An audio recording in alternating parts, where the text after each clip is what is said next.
Hey, how you doing? This is Eric from AHA, Americans Having Americans and Amp Live. We're here with Hector Guzman and his rock and roll company out in Missouri.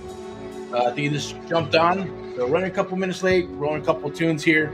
I'm going to pop on the video in a second, and then what we're going to be doing today is we're going to go live and actually working and constructing a deal.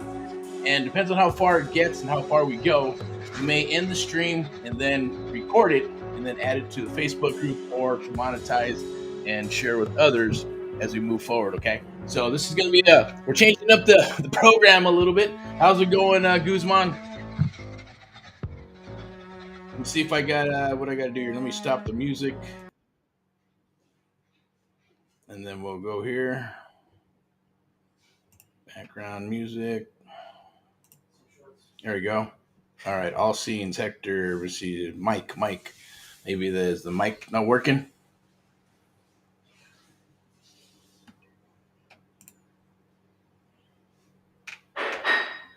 Hey, what's up, man? Can you hear me? I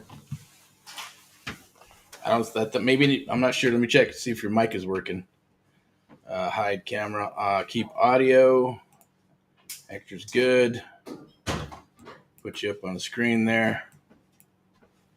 All right, brother. Let me see. Boom. What do we got? Replace mirror. Replace hide camera. No, we're good.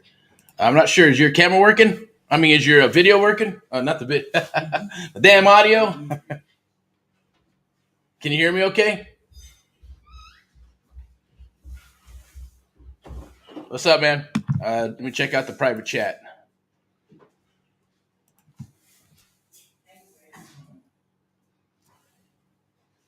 Right. Let me see.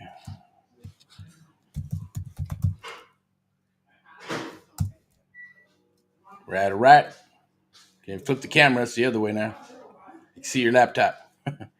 Yeah, trying to get the audio to work. Always live and uncut. This is awesome. So we're changing up the program for Thursday deal days, and we usually go into Friday and Friday highlights. But Mr. Hector's out there hunking and chunking in Missouri, man. We want to share some cool stuff he's doing along with what we're doing with creative real estate investing, putting some things together here. So he is the CEO, founder of NUS. Let me see if I get that right. New side. Let me see. Okay, he's going to come back on. Going to put the pause on. I'm going to put my mug up there. You can see my mug. Let me hit that one right there. Audio.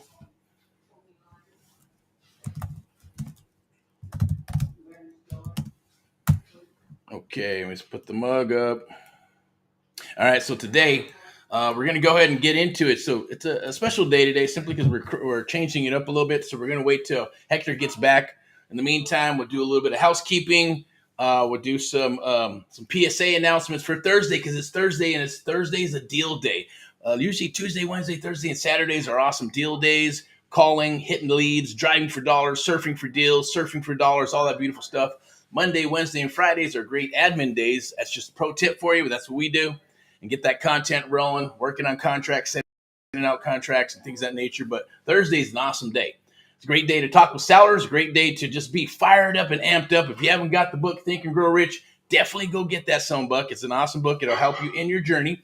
Got a young man in Texas, a couple peeps in Texas. Do a shout out. One of our mentees out there is hunking and chunking in the Dallas-Fort Worth. And then there's another area where the young man's reading that Think and Grow Rich book. It's changing his life, and he's actually reading it, and he enjoys it. So that's a beautiful, lovely thing.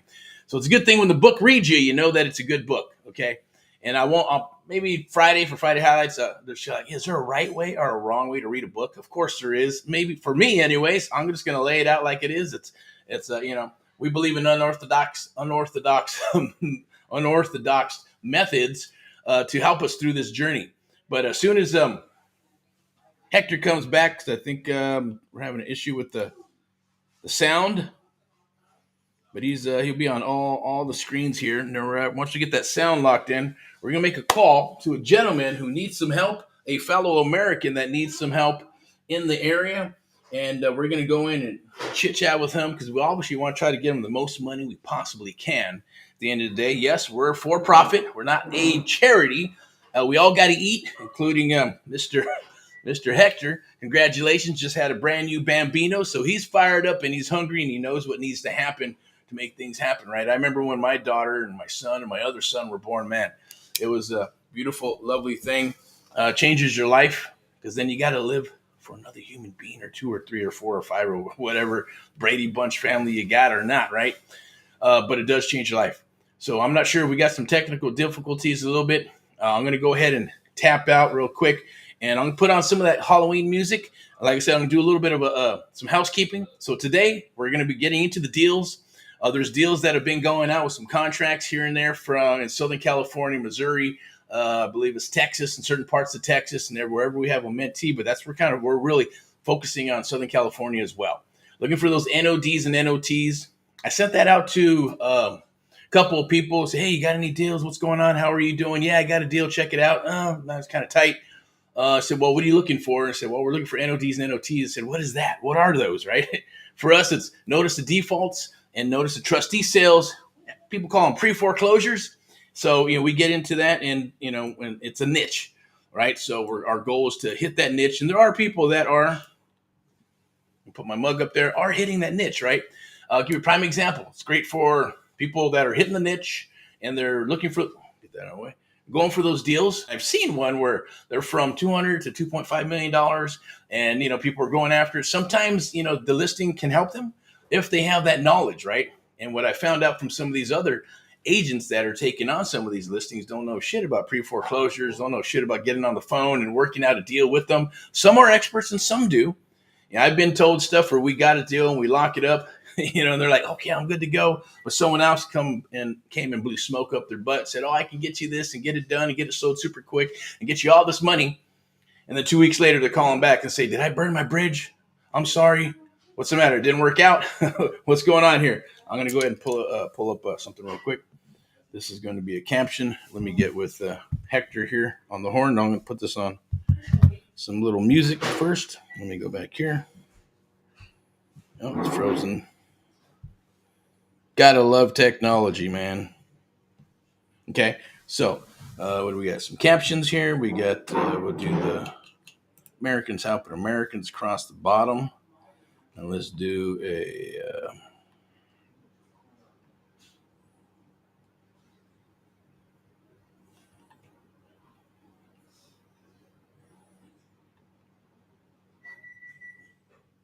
little Facebook training. Get into that Facebook group. It's free. Yeah, I believe it's in the post down below. If not, we'll get it for you. Just shoot a DM or do a chat. Let me check the chat. Thank you. Having video and audio troubles? No problem. Let's rock it, brother. All good. You should be able to see it in the private chat because only certain people have gotten the link where they'll be able to show their mug. If you want to show your mug and you got a deal for Thursday Deals Day, then hey, you just wanted to get some content rolling because look, social media and content is the new currency of the age, right? But I will say old school and new school. Old school is kicking some new school's ass. And when old new school starts dissipating and going this way and that way, old school is always going to work to a degree. I get it. A little bit more elbow grease, a little bit more belly to belly, but you get fatter checks. Okay. It's just the way it is. It's called sales, right?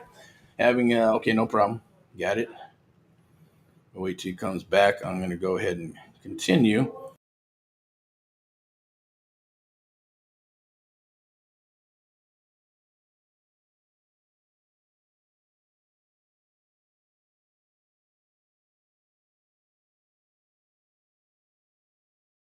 Offer, second, third cash offer, then move into now some cash later, which would be a terms type deal.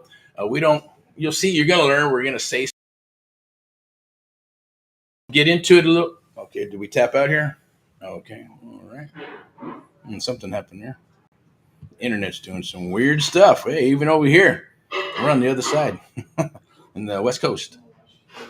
All right, so let's get to that. Let me see, we'll put it back. We have that there? Okay. I didn't touch anything, but it did what it did. So, okay, cool. That just means we'll move on. So we're going to move on here. Make sure you join this. It's this evening at 7 p.m. Pacific Standard Time. It's the Amp Live Real Estate Domination Masterclass. Amp Live presents a creative real estate domination live meetup with AHA, Erick other fellow Americans and investors, and is sponsored by VIP Execs Realty and Lending. Step into excellence.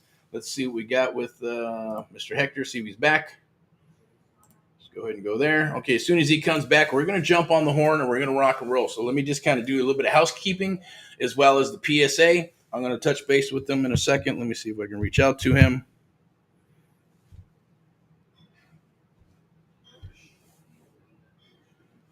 All right. Whoops.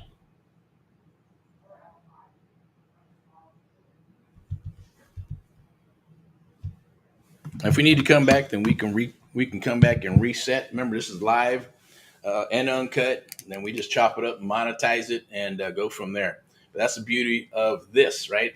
Things are going to happen. Same thing in real estate. Things are going to happen. So you got to be able to maneuver, ditch, bob, weave, all that good stuff. That's just part of the business, part of any business, right? But definitely click that link down below if you can see what's going on here. Let me see. I'm going to do the sharing part. Where's it at? Where is it located? Is it there? Is it there? Maybe it's over here. Over here. Okay, that's the other one. All right.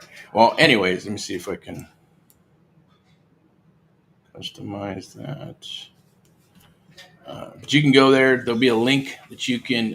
It's also in the post. Let me see if I can go ahead and get it for you. Let me see. I'll put it in the chat. Definitely be part of that. You're going to want to be part of that. We are looking for exclusive people to work with us exclusively. Like we'll be working with Hector and others across the United States of America. We'll be hitting those deals. We'll be hitting some old school, new school, some door knocking, a few other things that we'll be doing. But the main thing here is getting on the horn. So we're working those pre-foreclosures like I mentioned before. No drama, no BS. Let me find that link and I'm going to post it. Okie dokie. Hopefully you're doing good and you're gearing up for the weekend. Oh, it's way up here. Gotta love it, right? So we got the link there'll probably be some people coming in from our core team. Lily, who's part of our acquisitions, dispo, and marketing. So she's probably going to tap in, but she's actually making calls for Southern California, and Victor, he's doing the same thing. He gets into a little bit of coaching and teaching things and helps us out with certain things of that nature. He is hunting Southern California as well as Missouri. We got Spencer out in Texas, mentee, who pretty much got his first deal in about 7-8 days. Beautiful, lovely thing. So we're hunting deals, looking for rentals, properties, fix, flip, buy, and hold out there, as well as some other young gentlemen, and yes, women too, that are out there hunting and rocking deals. Okay, so let's go ahead and move this slide here. If you, I couldn't find a link on it. It's up here. Oh, there it is. I'm just going to go ahead and go here. Special guest opportunity. I'm going to put it in the chat. I'm going to share some deals with you. Where's Guzman? Let me see right there. Okay. See if you're.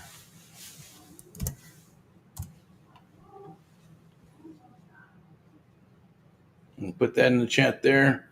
Let me see what we'll show. What we got here. Right there. Okay. No problem. Take your time. When you pop up, let me know. You can hit the private chat, Hector, and then we can go from there. All right. So we'll be looking at a property, I believe. Let me pull it up, and we'll go through and talk about it a little bit. We're looking at a property that's in the Midwest. It's a 3-bedroom, 1.5. ARV is going to be in the 220, 230 range. Needs some repairs, 25, 30,000. It's more like about 1449, I think it is, square foot wise. So we're looking at Go Cash. It was built in 1969. 69. It's a third of an acre. Let's see what else we got. It's going to need a little bit of love. So I want to help this fellow American sell their property, move on. If we buy it from them, or maybe we'll work some type of seller finance. Maybe it's subject to existing financing. We're just going to need to find out what he needs, right? And obviously, he needs to be able to move on to another piece of property, maybe something smaller, downsized. Maybe it's a condo, maybe it's a 1-1 or 2-1, or maybe even a mobile home on some land, right? If not, then a nice condo would probably work, or a little house. Because there are a lot of little pads out there that we've been passing on. They're like 1-1s, 696 square foot, need some work and things of that nature. We even got some of those sweat and sweet equity houses, right? That are, for the people that are willing to fix those properties up to do something like that. Let me go ahead and I'm going to go ahead and put my mic on. I'm going to throw some music on real quick, a little bit of Halloween tune, and we will be right back. Let's see if it plays. All right, cool.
All right, let's see what we got. Looks like Hector's back.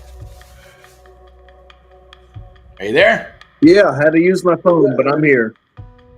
Oh, really? Okay, cool. I can hear you, man. Awesome. Good. Good deal. All right, cool. Let me pop on the video. We'll get to it. Yeah, thanks for jumping on, man. Gotta love it, right? Technical difficulties, that happens sometimes, right? It is what it is. Yeah, you gotta love tech, man. Sometimes. Not really. It can be frustrating, trust me, man, because people set all this stuff up and the wires and all this stuff and all this crazy stuff. Unless you know how to do it, it can be a pain in the ass, right? So our guy Sweden helps us out with some of that stuff. And then he'll take this video, maybe chop it up, monetize it like I was saying. But how's your day going, man? Good, man. It's good. Cool. Ready to get back to how's the weather? It's better today. Much better today. Oh, cool. All right. No, I appreciate you taking the time because I know it's part of being a hunking and chunking time. It's Thursday's a great day to drive for dollars, make those phone calls and all that good stuff. So I do appreciate you being on here. We're gonna change the program a little bit. So I know I invited you to come and share. So if you want to kind of introduce yourself and let us know what you got going on down there in Missouri, go ahead and give us your handles. Like your company, all that good stuff. If you want to share, number, all that good stuff. That's what this is about, right? Sure. So and anybody else who wants to jump aboard, when if you got an exclusive link, we'll invite you to come and chat with us and rock deals. Go for it. All right. Hey guys, yeah. Eric, thanks for having me on here. Yeah, so my name is Hector Guzman. I'm out here in the Missouri markets. I run Missouri and Kansas side. We're so close to each other. You just drive down Kansas City, we'll be in Kansas before you know it. So, I'm the founder of New Side Investments. Started in our kitchen. We're still in our kitchen to this day. Just a very mom and pop, just someone who had a dream of doing more, and 5 years later, we're still at it.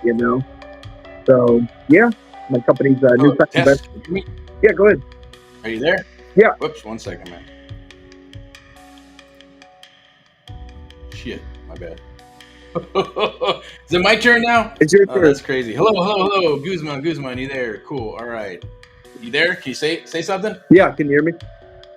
Oh shit. Okay. Sure, we're all good to go, man. We have the audio rolling. Let me see. New audio. Got the Yeti. Communications. Video. Man, you're on the roll too, brother. You can hear me though, huh? I can hear you, yeah. Okay, so here we go. All right, let's make sure. Let me fix this really quick. And maybe it should turn it on. Oh, is it back on? Okay, cool. All right, go ahead. Give me a shot. You. Oh, there you are. Okay, cool.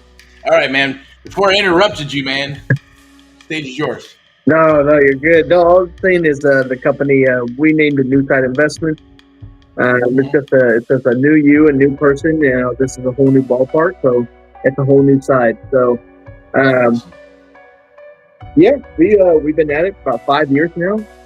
Like I said, Cool. just starting in the kitchen, and you know, this is where my office is still in the kitchen. We've expanded to one of our spare bedrooms, but you know, very mom and pop. You know, but we Awesome. still manage to help tons and tons of people across the United States. Awesome, man. That's cool. So thanks for showing up, man. I love it. You're hunking and chunking. We had a conversation about kind of like the driving for dollars. A little unique. We're talking about old school and new school, right? Yeah, Before we get ahead of ourselves, we'll talk a little bit about that. What's going on? Kind of what we're doing. I know I'd like to make it about deals, right? Because it looks like you've done this stuff 5 years, man. You're considered an expert. You're a professional, and you freaking made it. Most people don't even make it to that point of 5 years and beyond, right? So, hey, congratulations on that because that's awesome. And to your family, I did mention something earlier that you got a new bambino, right? yeah, yeah, yep. He's almost 7 weeks old now, so Woo! super happy and grateful for that. Yeah, man. God bless you. God bless you, man, all day long.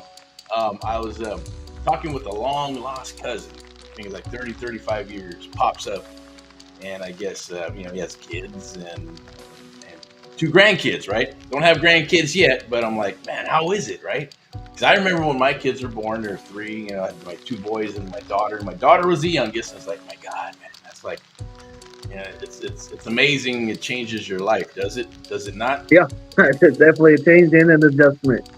Definitely Yeah, a change and an adjustment. Yeah. gotcha, man. It takes a lot. It takes a lot out of you too, man. So who do you guys? You have to tell me, man. But hey, everybody likes to get personal with what's going on, things of that nature, man. But do you have the nighttime duties, or does your wife? No, yeah. So at the very beginning, she would sleep at night so I could stay up, you know, with him and make sure she got her rest. And then right around Yeah, 4, 5, 6 in the morning, she'd wake up and we kind of switch places for a few hours. that's cool. I get it, man. That's the beauty of being a team, right? Yeah. Husband and wife getting together and making stuff happen. So is your wife involved in the business too, or no? Yeah, yeah. I'd like to play. Kind I like her to play a stronger role, but yeah, no, of. she does great. She's my photographer. She's the A1 photographer. Cool. Yeah, so Okay. all my houses are shot by her for the most part. And Awesome. then while I'm on the road, you know, like I mentioned before, Drive for Dollars, he's actually Yeah. handling a lot of other different things on the back end. Maybe I just seen a property that I just can't let another minute go by without contacting the owner. So she'll scrub that data for me and get on the horn with them. And, you know, even just a light text, just doing the first contact, you know, with texting and just making sure we have the appropriate numbers. Okay. And so is that going to go? Are you going to go valley to valley, or are you going to? How is that going to work? Oh yeah, so for like I said, most of my main market is Missouri. I live about Okay. an hour away from the KC metro area, so Kansas City proper. You know, I live about an hour out, so Okay. it doesn't really matter though. I drive 3, 4, 5 hours to see people. Lawrence, Kansas, is about 3 hours away. It doesn't really matter as long as it makes sense to do it. You know. Right. Hitting those good areas or the hot areas. Is that what you're basically targeting, or? Yeah, yeah. We do a lot of what's already been run through, you know, but there's not a lot of guys door knocking. There might be some people doing some driving for dollars, but they're not stopping. They're not sticking out in the houses. They're not talking to the neighbors. They're not getting the real story out there. You know, they might be out there, but they're not. They're not moving earth. You know what I'm saying? So what do you think they're doing? Well, you know what we're doing. Well, what they're doing is just driving by. They'll see the house, take the address down, cold call, skip. You know, skip trace, cold call. Hmm. You know, and have it that way. With the reverse driving for dollars, you know, we still drive by. We might take an address too, but we're actually physically getting out to the door. We're going to knock it. We're going to make sure, we're going to see if anybody's home, first off. If they're not, Okay. then we're going to leave some marketing material, sticky note, you know, Yeah. door hanger, whatever it is that you're using for marketing materials. Yeah. And we're turning those drive for dollars leads now, instead of a warm call, we're turning them into an inbound warm call. Turning them into an inbound warm call is what you're doing. Yeah. Sounds like, right? Yes. you're actually hitting the doors. So instead you figure, hey, since you're going to go drive the properties, you're actually getting down physically and putting some marketing on their door, Yeah. and then getting conversion over a period of time, depending on how much you drive and do, right? Yeah. Yeah. Yeah. And do you see people out there doing that or no? You know what? Shout out to Theo Kennedy, because I do see him out here in my markets. He is shaking trees. He is moving pavement. Uh, I Well, think me and him have a little bit of a competition. I see every time he sees one of awesome. my sticky notes, he send me a picture. He's like, "Dang, when'd you get this one?" Or Shit. yeah. That's funny. But it's always good. That's I cool. love seeing it that way. It lets me know who else would, if all I have to worry about is Theo out here, shout out to Right. Theo, then, nothing wrong with that. But Yeah. hey, that's all right. If that's my competition, that's all right. Yeah, that's your blue ocean, brother, right? Yeah. It's when you start seeing a bunch of people in shirts out there knocking on doors and trying to take over the neighborhoods, you're like, oh shit. Yeah. And you got to move. You either better, hopefully you're dominating that area, or you're going to have to figure out Yeah. another spot. Yeah. Well, that's cool. That's good. So then, would you consider that like old school Um, compared to with yeah. this AI and text and ringless Oh, voice message and yeah. email Of and all course. that good stuff? Of course. Yeah. It's definitely old school, but it's still very effective. It is, right? Super effective. Super effective. Yeah. They're doing that in Texas, man. When a lot of people are doing the AI and the text and stuff, and we're getting a hold of people, and before you know it, man, someone's all knock, knock, knock, knock, knock, Yeah. and they're getting the deal Right. because they're being aggressive and they're making the phone calls, but and going to the door. Right. I think there's it depends on your flavor, right? And you're willing to do it. So we talked a little bit about that, about maybe like the door knocking stuff, right? To get some more I guess scaling up a little bit. So maybe we'll share that a little bit, maybe on another call. But I got we talked about some ideas. So I will just throw it out there. If you watch this and you're like, hey, I'm in Missouri and I'm thinking about, man, I'd like to go door knock, for Mr. Hector and check it out and, learn a little bit and maybe make a couple of bucks. And then even then, hey, I think we mentioned it. Hey, we're willing to pay a little bit of, maybe it's Amazon cards, some coffee cards, maybe a little bling bling shirts, hats, or whatever the heck, or something to, you're definitely going to get some knowledge, Right. and then getting out there. Now it's all about the cream that's going to rise to the top, right, bro? Right. Right. Most are going to give up and go, shit, this is work. I don't know if I want to do this, right? But that's okay, because that's the thing, man. Go ahead. No, Opportunity. Huh? No, go ahead. I just remember my early days just being a early door knocker for the real estate part of it. Just man, Okay. I think my line was I was trying to think of it before I got on this live. I think my line was Hi, my name is Hector Guzman. I work stress. Lost you, man. Okay, it's cutting out. It was that, and then I didn't know how to go anywhere past that. No shit. And then what happened? You get stuck at the door? Just get stuck at the door, and they, I'm always thinking, they're going to just close the door on me or whatever. And then, oh, well, I helped, such and such, a while back, on the road. And we're just looking for, new homeowners interested in potential offers, now that's my, I just did that transition. So those early days were growing pains for sure. And that's a cool thing, see, because look, you got experience, we got experience, right? We're going to be looking at whether, hey, can we wholesale this deal? Can we fix it, flip it, buy, hold, creative real estate, maybe some option, there's all kinds of under that creative real estate umbrella that we can have. That's just so it's not just the one trick pony thing. It's like, hey, it's okay, that because you fix and flip, you buy property, you do some creative stuff as well. So that's a beautiful thing. And then any overage, I guess, overflow, you just wholesale it off and make a friend, right? And we think we do the same thing. So when you just mentioned that, that's a great thing, because that's something we probably would want to do, is that when someone goes to the door and you got them brand new, it's like, well, what's the pitch, right? What are you going to do? What do you say? Yeah. And I think it would be cool even if we go live and we do some training, or maybe we're at a coffee shop and we get them there, 2 or 3 peeps, whoever wants to show up, check, even if 10, 15, 20 people show up, so what? The bottom line is that we can educate them for about 15, 20 minutes, right? Give them some of your best lines to be able to say, hey, at least give us some information, start gathering some information, even if they got a clipboard and boom, start putting some, or we're using one of these, right? Or if they want a clipboard and they want to write, that's cool. Or they can just, like the link I sent you, right? You just start filling out some information, and they're probably not going to be trained to get a full submission, but it's okay because that's a little bit more training. Right. But at least they'll be able to say, "Hey, man, okay, yeah, we got Hector and Eric's in the area and other people in the area right now. Can I set an appointment for you? And don't leave till you get an appointment." And if they wash you away, then hey, at the end of the day, they got to understand. You got to keep talking, keep charming them, keep rolling until they're like, "Okay, I got to go, but." Right. Can you get off my property? Right. Or not? Well, right? Or them at the door. When you got them at the door and you've lasted more than let's say 30 seconds, you're doing good. You're doing. Exactly. They want to hear whatever you're saying. They kind of want to hear. They want a little bit of information. They want to know just a little bit more. Some people are nice. Right. Some people are nice. They'll allow you to just say your piece and then just let you go. Exactly. Right. And that's cool. Yeah.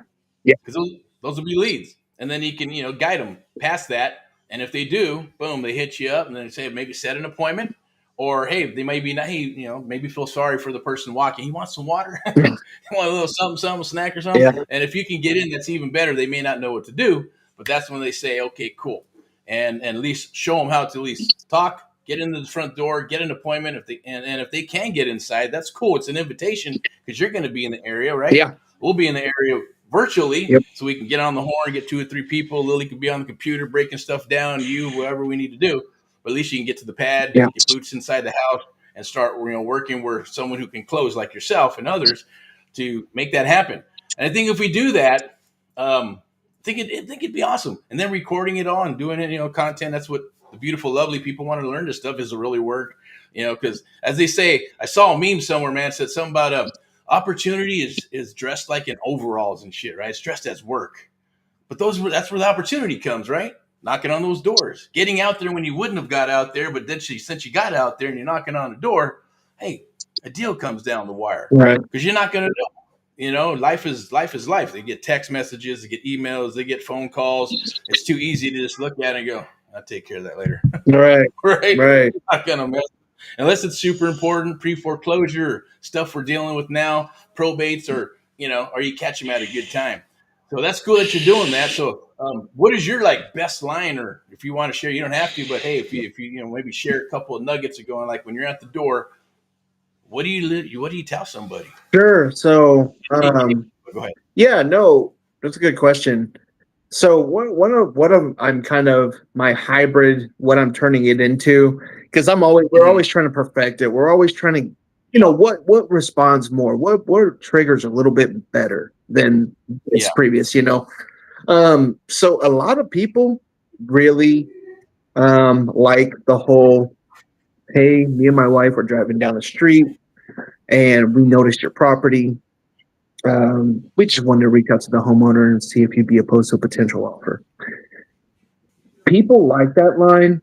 Hey, you weren't hunting me down. You don't think, my house is super distressed or whatever. You're not just trying to get me for my property or whatever. I'm not calling out of that place. I'm calling out of a place of almost curiosity. Hey, me and my wife we were just in an area. We live out, in Higginsville. We don't get to come down here much, so we were just looking at these beautiful homes, and we just saw yours. Would you be opposed to a potential offer? And then just we'll either get the, oh well, not this time, or well, I was thinking about it, But it's a very soft approach. Okay. And then when you're doing that, is the key just to get them talking about their property, their situation, or when do you know the trigger starts kicking in? And then you just start probably on automatic because you've been doing it for so long. You just start getting what I like to call the mission is the submission. It's in our head and how we're trained, right?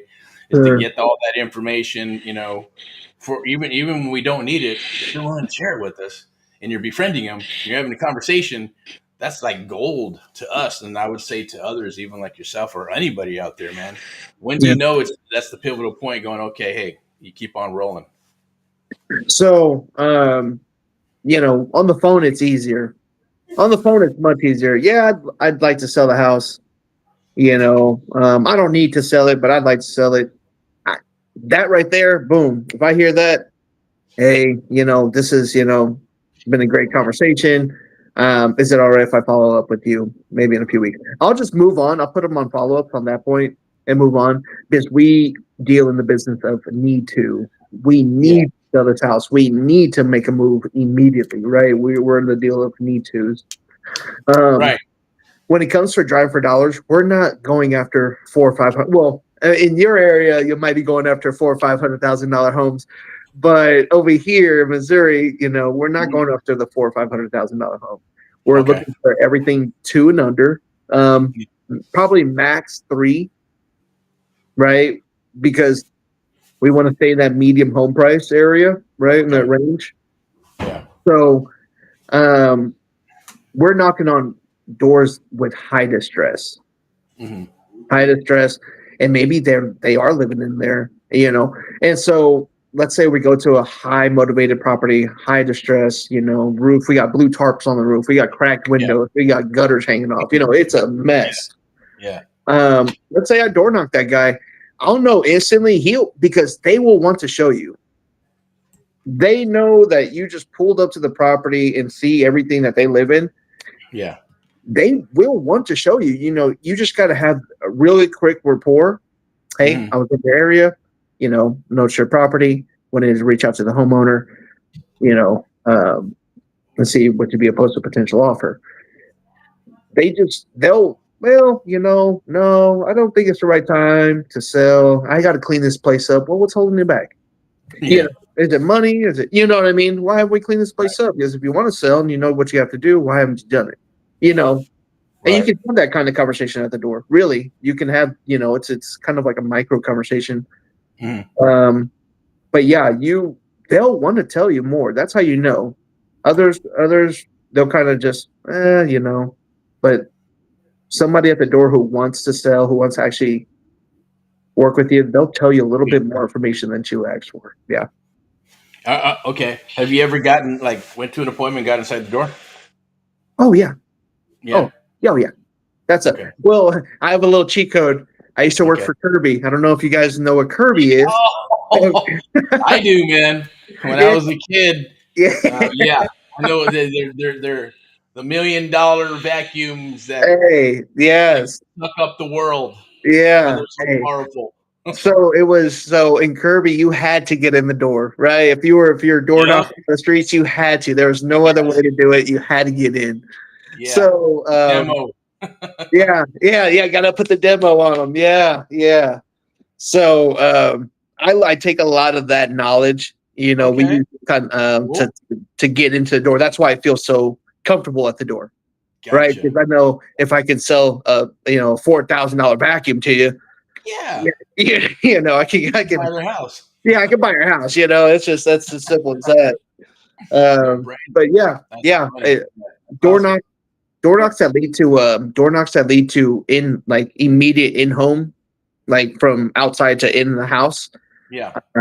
Those are mainly our pre foreclosures. Our Okay. notice our defaults. Notice the defaults. Okay. So pre foreclosure, notice the defaults. In Missouri, it's a little bit of a different jam. Do they still have like notice the default, then a notice of trustee sale? Or what's the process there? I I know believe it they is in still have California. notice of trustee sales. Yes. They do? Okay. Yeah. And what's the time frame? Do you know offhand or no? If you don't, it's okay. So I believe it's 21 days after they have set the notice of default. Okay. I believe you have 21 days after that till auction set. Really? So Yeah, then in 21 days, if nothing happens, then an auction is set for like a notice of trustee sale? Or is it actual 21 days or 22 days and then it's going to auction? then it's going to auction. Yeah, as I understand it, I do believe I'm not truly an expert in it. I'd like to be more of an expert in it. Um. So Yeah, yeah, we'll work on that together, brother. It's like we yeah, love it. We've been doing those for like forever, man. So, and every state's a little bit different: judicial, non-judicial, right? And just the time frames. Texas is a little trippy. They yeah. don't actually get. It'd be cool if we can get the notice of default. They go straight to notice of trustee sale, and then when it's recorded, they got like what you're saying, 20 to 30, 22 to 33 days, Hmm. and that's the auction date is set. and then someone's going to go buy it at the auction, or if it's over encumbered, it's going back to the bank, REO, or they may postpone it, right, for whatever reason. Or if Right. somebody's doing like the partial claims, the forbearance stuff. Forbearance is, kind of pausing it. Partial claims kind of cool if we're out in Missouri doing that, because we're looking at they're doing that in Texas. We got a young lady who does those out in Texas. And then we actually were looking at a pre foreclosure. I think I shared it with you in Springfield, right? And that one is could be right. They're willing to, hey, there's about 5 options you can do. 3 of them are not going to be good because it's going to go on their record, and they want to avoid that foreclosure, right? So the loan mod, but loan mods could be a pain in the ass, man. But Right. I was just wondering what that little process was, because we even got on. Remember, I was asking you about, because we saw some other properties, abandoned properties, in the letters. So we called the city. This is a pro tip here, maybe, So it's like, hey, we called the city and we asked them what's going on. How do we check these houses? I think they said a sunshine order. Sunshine Act, yeah.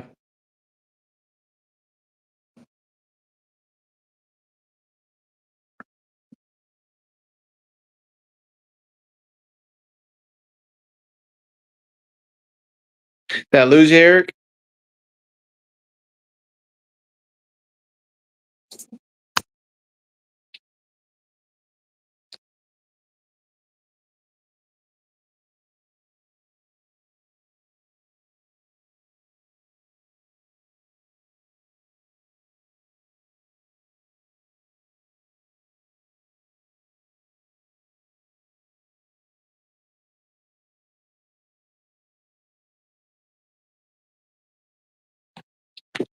I think I might have lost you, bud. I don't know yet.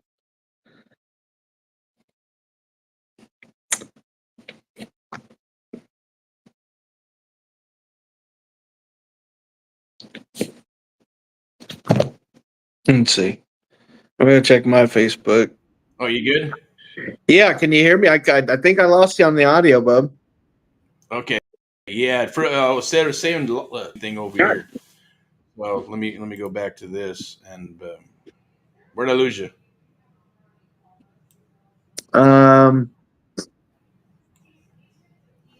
Dang. Did I throw a big what do you call it, a plethora of information that's dumped it on everybody? Yeah. No, you were talking about getting leads from the city, where you reach out to the city, and then they wanted you to fill out a sunshine request for property information, I believe. Yeah. Have you heard of those? Yeah, I've done them. Okay, Yeah, cool. so that's how All I right. get my code violations. Oh, cool. Yeah, that was something new. Because we're looking at some of these properties, see these letters, go, what the hell is called city? What's going on? What's up? Some of them, like this one we're working on, it seems clear, it's good to go. No, we don't have anything on it, but you might want to call the county. And then she started talking about pre foreclosures, right? And I go, okay. Some of these have a 1-year redemption, like if it's a tax sale and then you buy it or whatever. I'm not sure if there's a 1-year redemption on the pre foreclosure stuff, because that wouldn't make any sense, because it's with the bank, right? The bank's going to foreclose or they're not going to foreclose, right? To take a look at that. But even then, where the creative real estate comes in, right? And we go ahead and either do subject to existing financing, seller financing, some type of other creative way to keep it. And that's what we're talking about today with the young. He's not a young man, right? I believe he's an older gentleman, veteran, needs to keep his property. I want to try to get him the most amount of money as possible, but like we always say, right? We have a good heart and all that good stuff, and we're out here helping our fellow Americans, but we are still for profit, right? At the end of the day, so we have to make some money, because you got to eat, got to feed that baby, right? And we got to eat, we got a family too, but you don't have to kill it on every deal, right? Right. And there's a lot of people that are out there going, "Oh man, I need that." Well, it's over here, and then everywhere in the Midwest, the profit margins are a little bit different. Like we can in California, if we're pushing some volume, we can do 10% return investment. Couldn't do that in the Midwest because the price points are a little lower, right? It's not going to make enough money. I mean, nobody's going to want to go through all that trouble to make 10 grand, right? So you're better off wholesaling it or something like that instead of fixing and flipping it, unless you're going to buy and hold it. But we definitely will get into some of those pre foreclosures because they're out there. It's just a matter of talking. So the premise was you get in the door and you're able to get in the door. Is there do you have a cheat code for like how many people you need to talk to actually get into a door? Or is it just like, rolling the dice? So I would say if you're going to attack it through driving for dollars, right? If you want to solely go drive for dollars, either that's virtual drive for dollars or using Google Maps, Deal Machine, however you want to virtually drive, Yeah. or you want to go out there physically and drive for dollars, I would say the bare bones, bare minimum is that you want to at least, I would say 200. You're like, man, that's a lot of no, it's not. It's not. You can knock that out 25 a day, 30 a day. I mean, however you want to do it, but 200, Hmm. get yourself into 200 different prospects that you can Yeah. reach out, and within that 200, you should at least get 5 walkthroughs. I mean, like, dang, 200 doors for 5 walkthroughs. Oh, yeah. I mean, maybe 10 walkthroughs. I don't know. However you want to. How what are you attacking? Are you Right. attacking the 400,000 or 500,000 homes, or Yeah. are you doing war zone areas? Where are you at? So your Yeah. market makes all the difference as well too. Gotcha. So you're hitting a pretty good chunk of homes. So if you're hitting 200, how long does it actually take to do that? 200. Oh, that could take you. That could take you really, truly. Let's call it 15 hours. Let's just say you break 15 hours up into a week. Okay. Um, to just and you're really looking for the properties. You're not just boom, boom, boom, boom, boom, boom. You're not just knocking them down one by one. You're actually going out there. Okay, that looks like a good one. This looks like a good one. Okay. Or you're taking Right. your. Mhm. Go ahead. No, you're taking your what? Or you're taking your code violations list, or maybe you have a pre foreclosure list, Yeah. and you're driving for dollars. You are using that as your roadmap, Hmm. right? And that would, you probably see more high probability of getting into the door, maybe using a pre foreclosure list, or maybe even a code violations list, or water shutoff. Um, one of those government type lists. So are you papering up the whole block to say you're going? Because obviously the foreclosure is going to be all over the place. So maybe you got a radius, and you're going Sure. like, "Hey, we're going to hit this one, but we're papering up the whole block, and then we're going to Yeah. hit the next one, paper up the whole block." So then you're knocking out, or in your travels, you're probably going to see some more juicy properties. You're going, "Oh shit, let's do the whole block and let's take that one too and add it to the list." So it's just constantly just hunting those properties and making those decisions. Right. All right. Right. Right. I Okay. mean, if you see one in distress, you'll probably look around real quick. You'll probably see Yeah. another. See another. If there's one, there's two. If there's two, there's three. Yeah. Might as well just take a swing at the whole neighborhood. Just. Okay. All right, cool. So what I'd like to do, I know we talked about it. It'd be cool. So if there's anybody out there, definitely like, love, and share. Hector on the line here. We're going to be talking to a gentleman. I guess we're going to go live right in a second and call this Yeah. guy. Or what's the game plan? We'll kind of get a game Yeah. plan together. I kind of looked at it, underwrote it. I'll do a little housekeeping real quick. Once again, give us your handles again so people know who you are and what you're doing. Then I'm going to just kind of do the old commercial thingy that I usually do on these lives to let people know what we're doing, what we're about, what our Sure. mission is. Yeah, you can always catch me on Facebook, Hector Guzman. You can always see my page at Newside Investments on Facebook, and you can follow me and watch some of my stuff on YouTube at the Wholesale Awesome. GM. Yeah, What's it called? the Wholesale GM. Wholesale GM. Awesome. Love Yeah, it, man. That's cool. Let me see. Are you there? Are you there? Okay. Let me see. We got a young lady here. What do you do if you're working in real estate and don't drive? That was from Kathleen Petty. I missed some of these chats here, but sure. hey, that'd be cool. Why not? Let's just ask a couple questions then. Yeah, yeah. Appreciate you. Hey, Kathleen, how you doing? Hopefully you're doing well. Appreciate you. Says, what do you do if you're working in real estate and you don't drive? I have an answer, but go for it. Sure. If we're not driving for dollars and we're just still wanting to look on it, everyone has a cell phone. I mean, I got two. I got one I'm on, and I got this one right here. Everyone has Okay. a cell phone, right? Yeah, So yeah. it has this feature. I'm just gonna open it up. It's Okay. Google, right? Google Maps. I Yeah, yeah. believe everyone should have Google Maps. Right. Hey, just type in a zip code, right? We want to know where buyers are at. So maybe you ask a buyer, hey buyer, um, what zips do you like buying in? Oh, I like in 123, 64029, 64027, whatever it might be, right? Okay. Okay, great. So we just hop on old Google, get on and then start maybe virtual driver dollars on there, right? Just just going through the blocks on the road view. It might be tedious, but Right. it's free, right? It's free, Right. and we get really good access from the comfort of your office, your home, wherever you might be. Whenever you might be. Awesome. Great. That's good advice, man. Appreciate you. And then I always suggest that we do kind of like you're driving for dollars. We call it surfing for dollars, surfing for deals. You're kind of doing the same thing, right? But we're hitting these places. If you're going and driving around and looking for properties, Google is the jam. And there's obviously apps that you can buy into, but they cost a couple of bucks, right? $80, $50, or whatever it is to do that driving around. You got yourself a little app or whatever. There's no links here or affiliate links, so nothing to sell there. But we do mentor and coach and all that good stuff, and obviously Guzman shares his stuff there as well on YouTube. But there's a thing we call surfing for deals, and I believe it might be in the post that we posted today for this live. It's called Surfing for Deals. It's free. Get in that and download it while it's free. And usually it's what it is basically a video. It'll show you what to do. We like to go to Zillow, Craigslist, and Facebook Marketplace. Probably hear about this and what people do, right? We got a couple of templates that we've used for years and years and years and tweaked them out, right? Some people kind of change them when they try to change them, then they go, "Oh, it didn't work." So no, it's not that it didn't work. You try to reinvent the wheel, so just leave it alone, right? And just copy and paste, put your stuff in there, and then boom, your phone blows up. Zillow's at about 60% is what we're seeing with other mentees and people that come down the wire and they go, "Hey, look, I went ahead and did this," and they're getting people to talk. That's how we get people in the business up and running very quickly.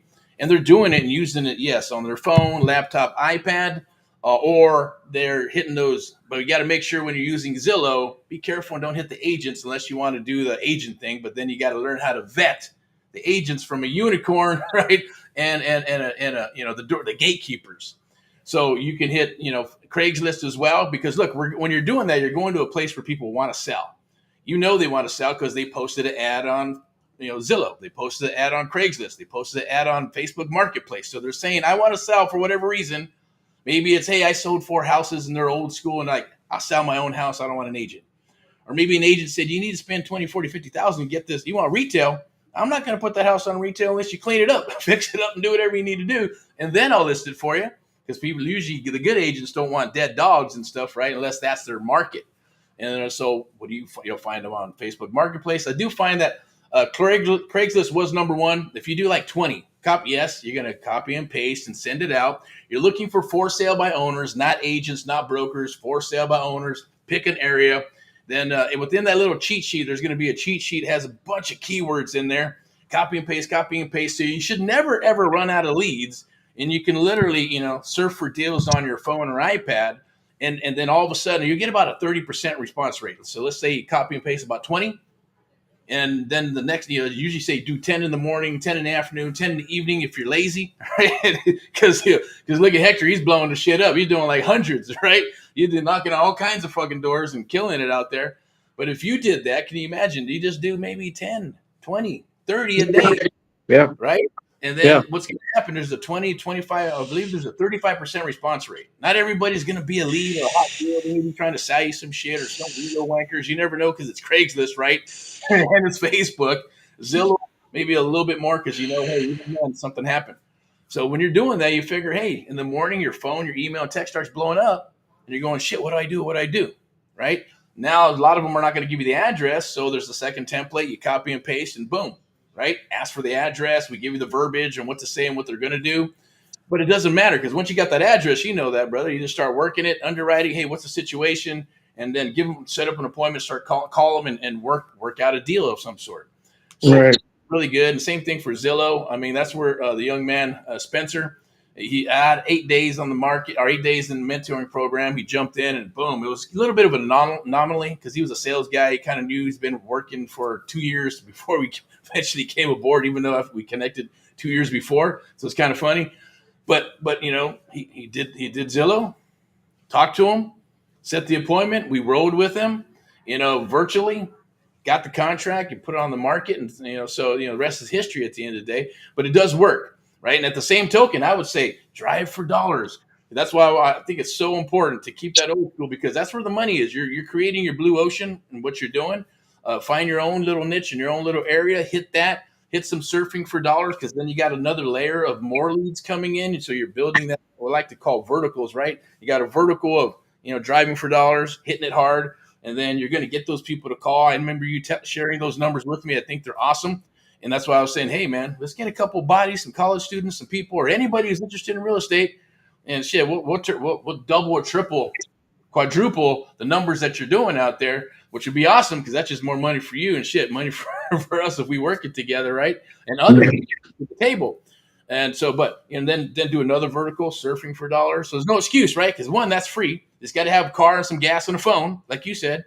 Surfing for deals, same thing. You got a phone, so there's no excuse, right? You just got those calls. You got to talk to people. Hide out behind the keyboard and email and think, hey, I'm going to do this. Or you probably know this one, right? The daisy chains and the copy and pasters, right? I want to get to that in 1 second, that we can have another topic, but I know that you probably got some feedback on that. But hopefully, yeah, if you got that's the easiest way. So, don't drive. There's no excuse. You can do it virtually, or even then, you got your own area, right? You couldn't walk 2 or 3 miles unless, I don't care if you got no legs or you got a wheelchair or whatever, right? Couldn't you still walk your area, and write down in backyard, in your own backyard, right? Absolutely. So there's no freaking excuse at the end of the day. There's a cool thing that says you can have excuses or results. You can't have both, right? You got to pick one. And I know you're about results, man, at the end of the day. So that's awesome. What do you think about this copy and paste your stuff, right? Like people trying to JV, copy and paste. Someone put some memes out there and got all pissed off at some of these gurus out there because they're calling people, say, oh, you got to be a connector and stuff, right? You'll be a bird dog. I know. And I got into it, I think, with one guy. He was just protecting, I guess, his mentor or whatever. I wasn't trying to be an ass. I was just saying, hey, 2007, or 2005, when I was wholesaling and it was called wholesaling and this and that. And I go, well, it wasn't called wholesaling back then, man. There wasn't a word for it until social media came out and they gave it that word, so, but things like that happen. A bird dog's a bird dog. Like, what's your definition of a bird dog, Hector? So I have people, I think we talked about this, Eric. I have people who are really kind of down on their luck. Maybe they're dealing with some bit of homelessness or some things like that, and I'll reach out to those people because they're hungry, right? They're hungrier than more than than just for food, right? They're hungry, right? For either they need to make $100 or they want to change their whole situation, whatever it is, they're hungry, right? Okay. So I have bird dogs who are homeless. I mean, and all they do is wander about, whatever it is that they do, wander throughout the city, and they all have notebook, they all have a pen, or they all have a phone, and they write down the addresses of potential opportunities. Hey, I tell them what not to look for and what to look for. I don't want a complete dumpster fire, but it isn't got to be the Ritz-Carlton. You know what I mean? So just that in between. And, they send me a list of that, and let's say they put 20 together, I give them, $30. They can either JV with me if I get one, or they can get the $30, most inclined for 30. That's cool. Yeah. And so you're basically building a little army of like bird dogs. Right.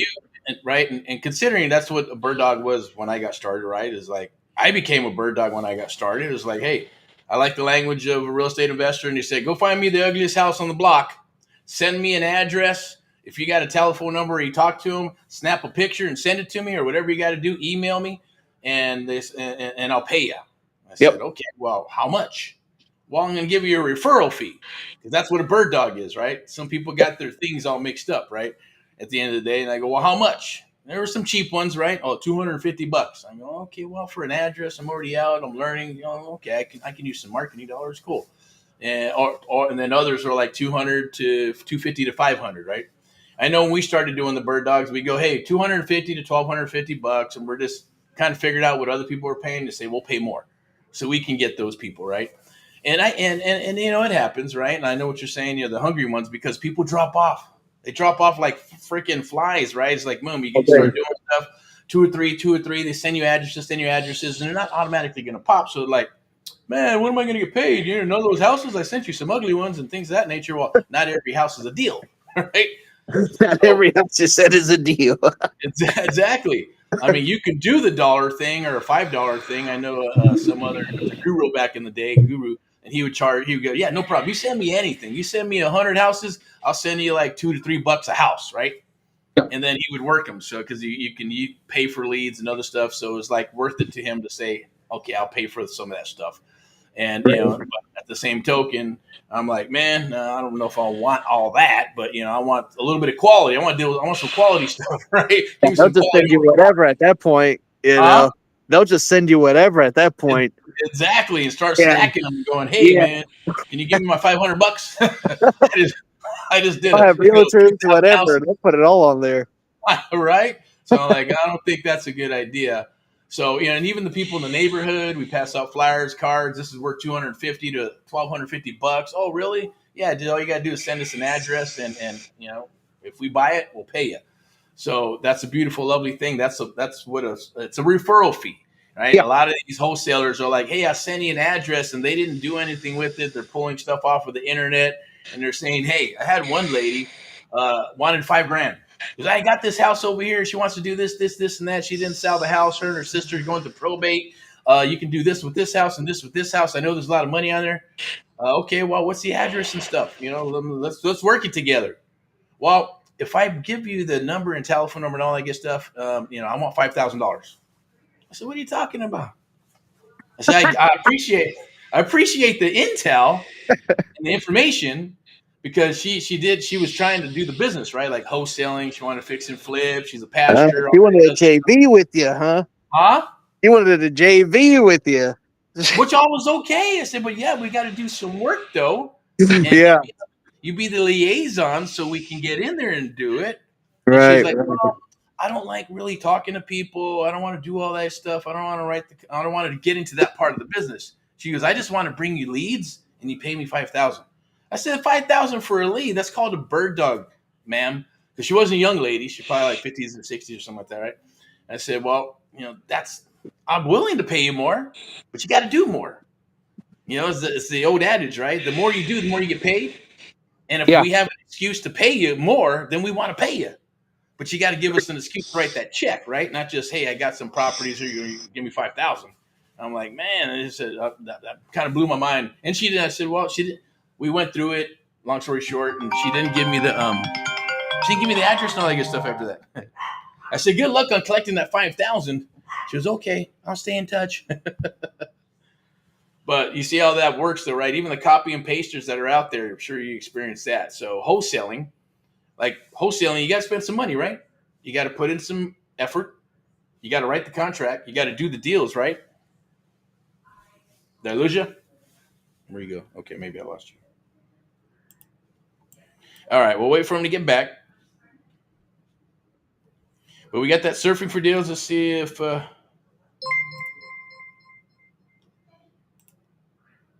he is. Let's bring him back. There you go. There you are. Okay. Yeah. You back? Yep, I'm here. Can you hear me? Yeah, I can hear you. Okay. All right. So yeah, but so I appreciate what you're doing. At the end of the day, bird dog's a bird dog, right? Wholesaling's wholesaling. Copy and pasting. Do you think that's a good thing to do? Copy and paste a bunch of people's deals and send them out? I guess I got my own personal feelings on it. There is nothing wrong with the JV deal. There is nothing wrong with it. Some of my best relationships out here in the real estate sphere come from JV deals. Just meeting the people and just networking. That there's nothing wrong with that. Do I find it a little lazy when that's your sole dispo only? You go out here and do the work to get the leads, but you're more than happy to piggyback. Yeah, that's how I feel. I don't know. Maybe I'm wrong. Yeah, Gotcha. So let me rephrase it in a different way. I think JVing's cool. You got amicable relationship. It's like you and I know you, I know your experience. If I have a deal, you have a deal. We're underwriting pretty close. Maybe we can help each other with certain things on what we do, and maybe ways of putting a deal together like we're going to do today. But there's a difference between someone going, hey, there's a bunch of properties out there. They don't know anything about the owners. They just say, here you go, and they're sending it out. That's not really JV, and I call them the copy and pasters of the world, right?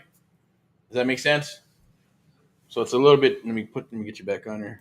All right, we lost you. You back? Yeah. I don't know Okay. what happened, but I think we're good. Okay. All right. So that's a little bit different where they don't know anything about the deal. There's no contract between the people that they're working with.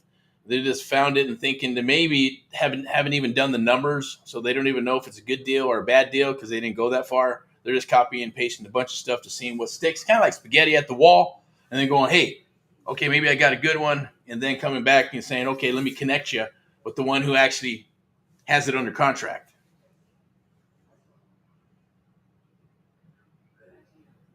What do you think about that?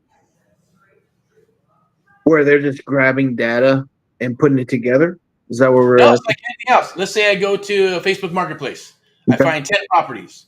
And I know they're probably all going to be because, like, when we're doing surfing for deals, we can tell if it's a for sale by owner. We can tell if it's a broker just by reading it when you do this enough times. Or you can tell if it's a wholesaler, right? Because they're going to have ARV and language that regular buyers don't or sellers don't have. A seller's going to probably talk in the third party, or they're going to write a damn book trying to sell you their house in a freaking ad, right? So we know that that's probably a for sale by owner. That's what we want when we go after them directly, and then try to, obviously make them offers and meet them and work a deal, right? That's the business. And then the other ones are going to be, agents and brokers. So you know that they're agents and brokers, but sometimes they're posting in the section where it's supposed to be for sale by owner. Unless they own the property, they can. If they don't, then they shouldn't be posting as for sale by owner. That's a big no-no if you have a real estate license. But what I'm getting at is, let's say you get a bunch of those, and then let's say that, hey, we got Hector out there in Missouri, and then they're just going to start sending you stuff. They don't have it under contract. They don't even know who the people are or have permission. They're just throwing it your way, and then if you bite, they're going to go and try to work with them to try to work a deal. Now that's kind of like reverse listings for real estate agents, right? They do that. Say, hey, I got buyers, this and that. But even then, that's not being done. They're just Right. they're just throwing a bunch of stuff out there, and really, and even then, when you talk with them, they don't even know how to break down a deal. The ARV and say, "What are you doing?" They don't even know how to figure out how to get paid. Right. Yeah. No. I mean, I haven't had a realtor do that to me, but I I'm talking it about a wholesaler. yeah. Well, early on, Oh, I was working with this guy. yeah. His name was Victor, and he would just send me. He would scrub Facebook clean, Okay. man, and he would not know anything about. Just like you said, he wouldn't read the description. He would. There's Yeah. just no way because he was sending me. You get the description. Oh, this cute bungalow on. And you're like, okay, that's a realtor.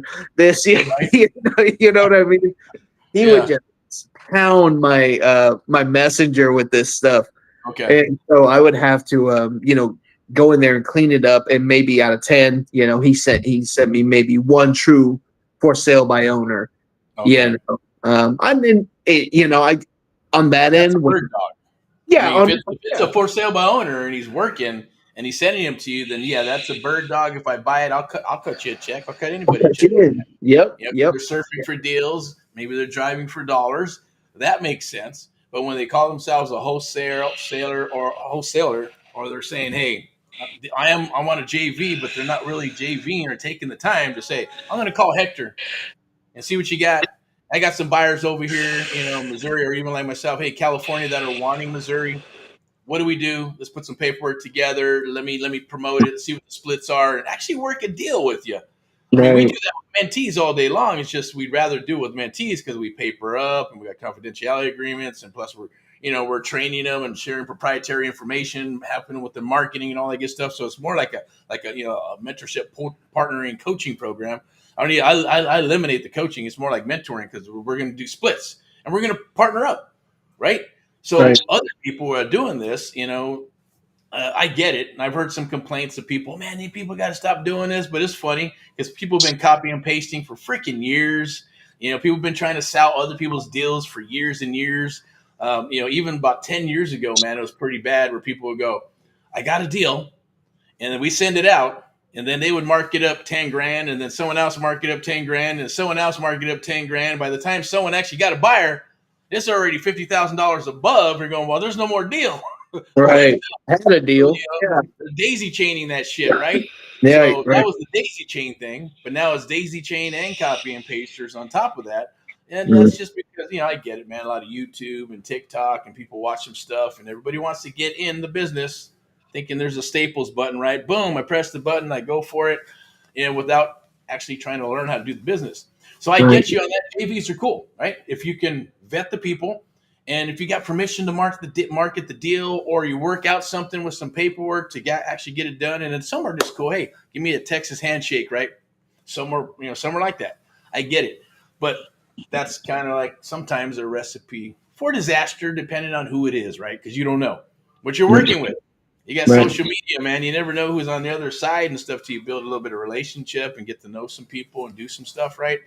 But I was just curious if you ran into stuff like that with people, and but I probably not, because I don't think you're dealing with that, because you're out there, you're hunting your own stuff, man. You're going after your own kills.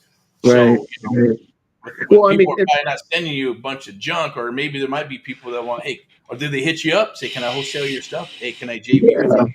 Yeah, of course. I got people. I mean, even just yesterday, shout out to Nick Benjamin. He's out there with a New Western. Okay. I got those guys. New Western is, if anything, New Western is good for following up with it to see if you have more deals. They will hit you up and say, do you have anything? No, but I have a couple. That's their what do you call it? That's one of their jams, right? That's what they do. They rather go after you because you're spending money on deals, going after deals.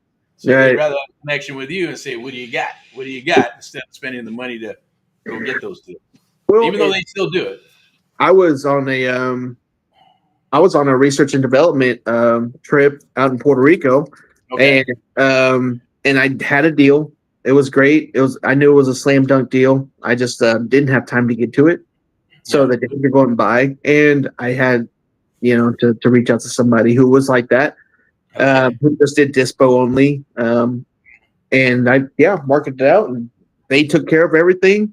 They crushed me though, man. They cut me out pretty much out of my whole deal, but it was okay because I made everything I needed to, and I just I didn't have the time. So sometimes in the crunch, I will do that. But are you talking about they went, hey, here's a split, but then it went like this and like this and like this and like this? Yeah. So it was just one of those things where I just had to bite the bullet because I had no time. I wasn't in the States. So those type of situations, they kind of work for me. But was there a full disclosure that might happen? Yeah. Hey, did tell you that? Yeah, we're gonna put ours on top. This is what we can split, and then we'll do whatever. And I get it. That's perfect. Okay. Yeah. So it was from the beginning going, here's what it is. It wasn't like, here's what it is, and then we're going to get it sold and then start chopping you down. We have to do it because of this, and that. Right. It was pretty much up front. Okay, well, that's cool. And you know what you're getting into. Right. And you, after a while, you learn to vet these types of people. There's no problem with working with dispo people at all, or even other wholesalers who just want to dispo it. But you have to set those clear boundaries and guidelines. Hey, this is what I expect out of my deal because it's my deal at the end of the day.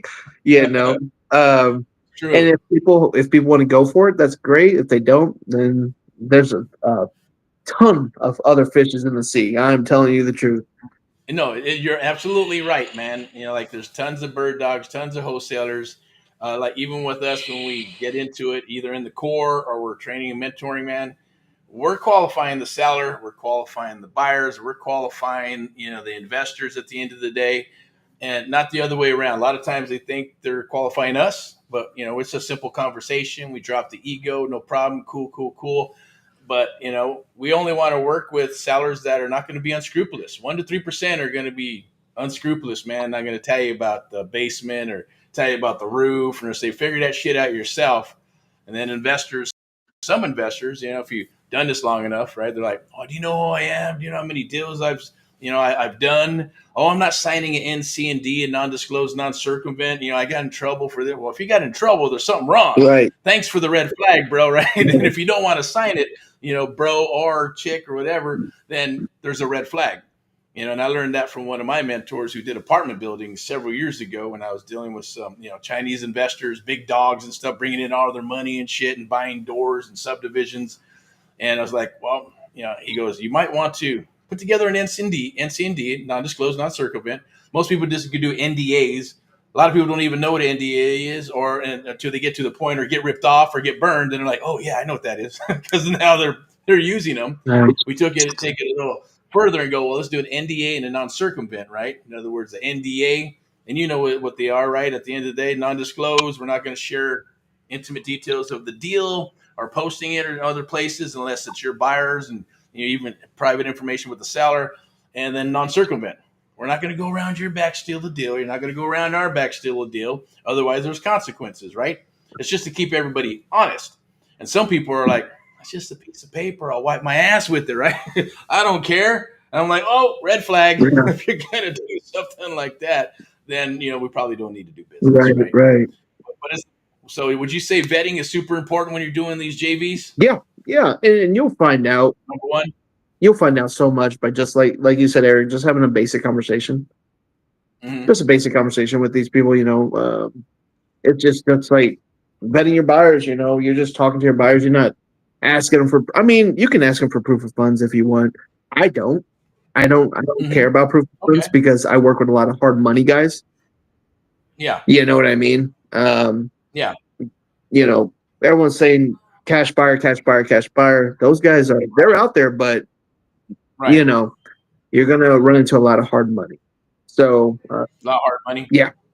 Out here in Missouri, you will run into a lot of hard money. Don't get me wrong. I have core cash buyers, right, that are true blue cash buyers.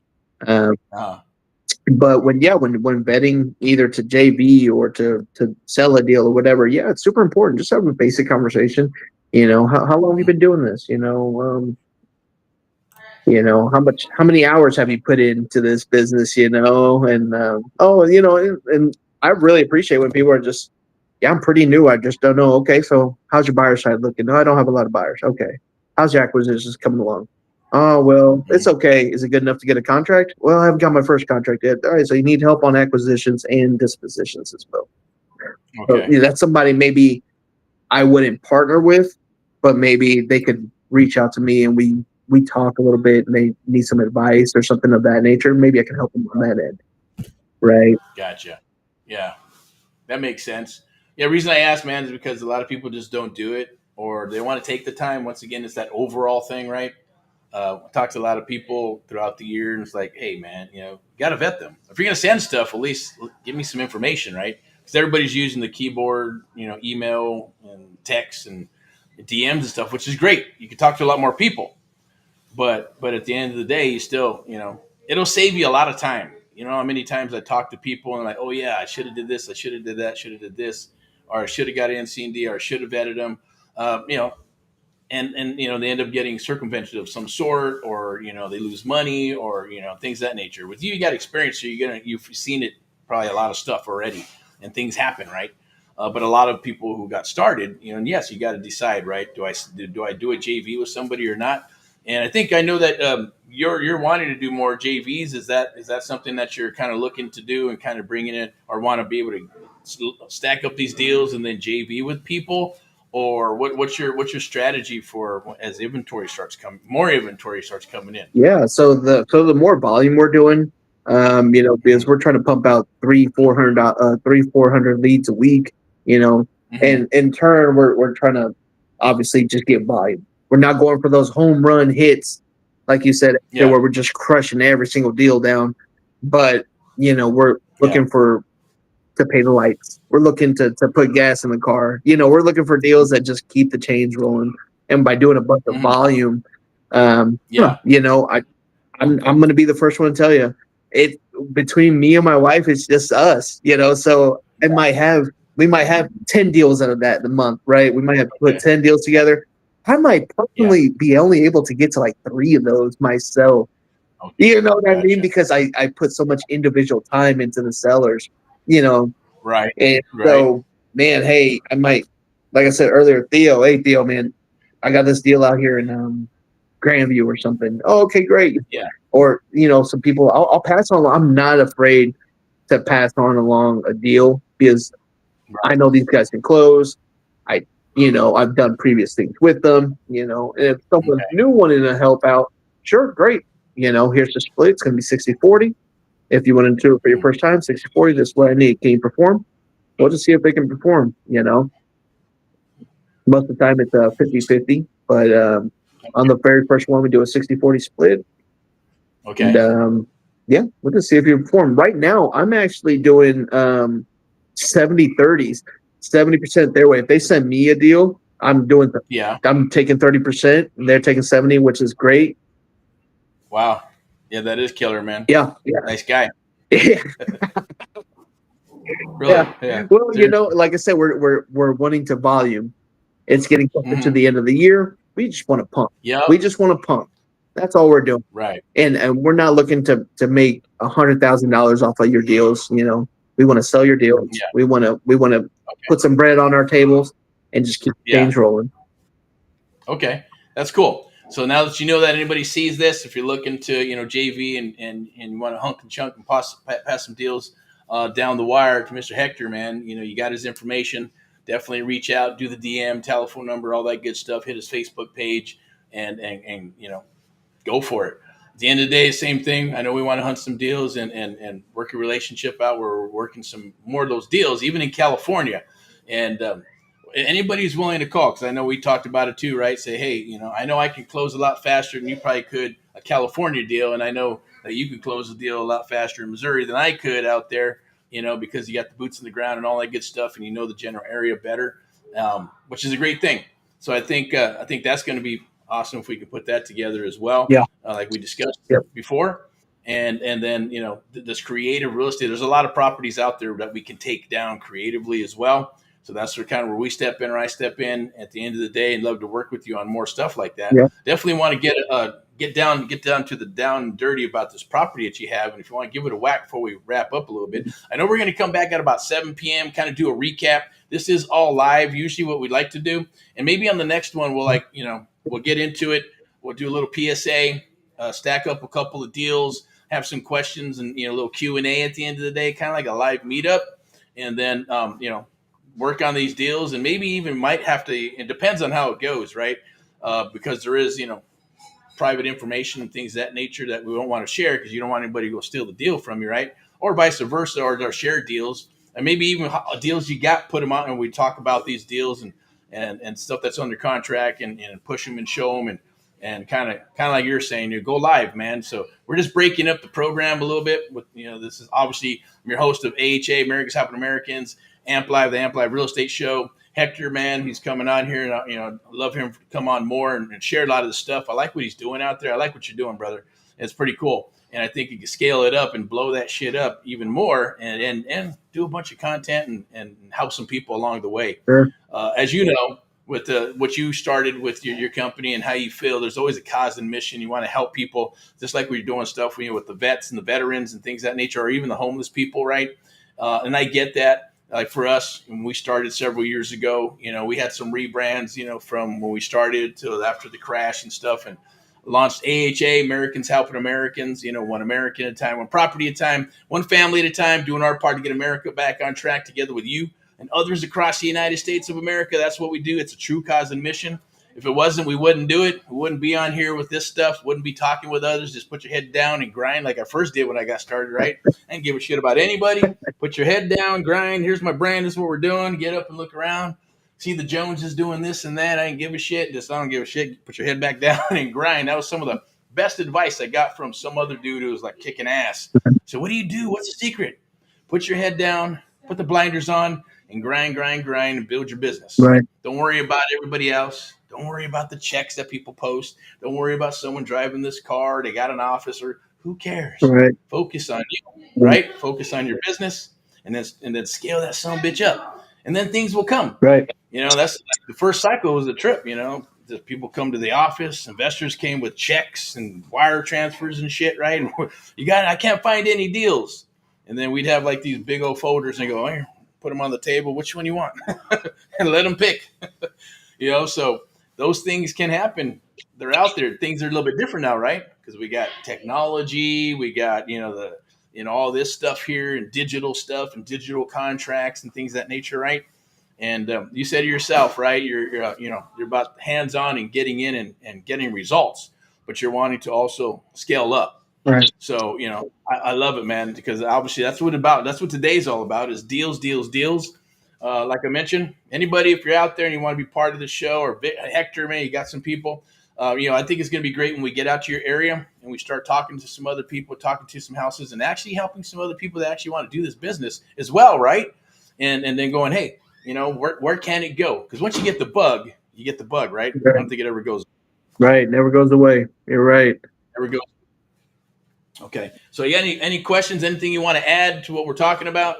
Yeah, I mean, yeah, I would love to start pushing out more creative deals. That's just going to open a whole new. I think there's a major consensus that creative deals are going to be the new wave. They're not new, so to speak, but they're going to be the next wave of things that are coming up. Maybe traditional cash outs aren't going to work anymore for a while. Not as good as they could when these creative deals start rolling around. Okay, there's going to be a lot of flexibility with things. Things are going to get a little weird. And I think we needed a little bit of creative structuring to get us through some of that. So yeah, I'm glad we partnered up. I have some of my own partners down here who do the creative thing, do it great. Cool. But it's always great to expand.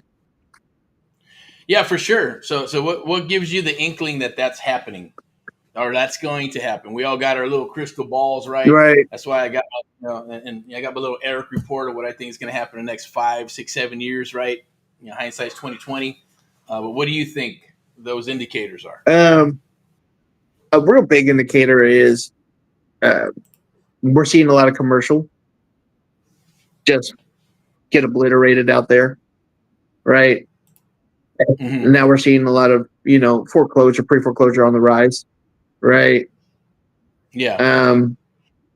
Things are just getting a little shaky. People are just getting shaky. Maybe, and then there's people I talk to out in Florida, who are just rearranging, the whole structure. They're going just too creative, where they're maybe doing an 80-20 split where 80% creative, 20 on the cash, as traditional wholesale.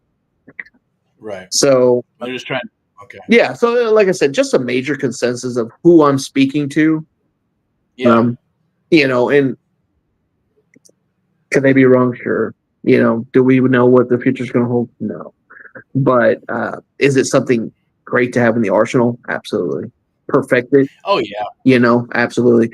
To present, more than one option to somebody is just going to open you up. Like the seller we spoke about earlier, where we want to present them at least 2 different options. Hey, here's a bit of creative, and here's a traditional cash out. Yeah.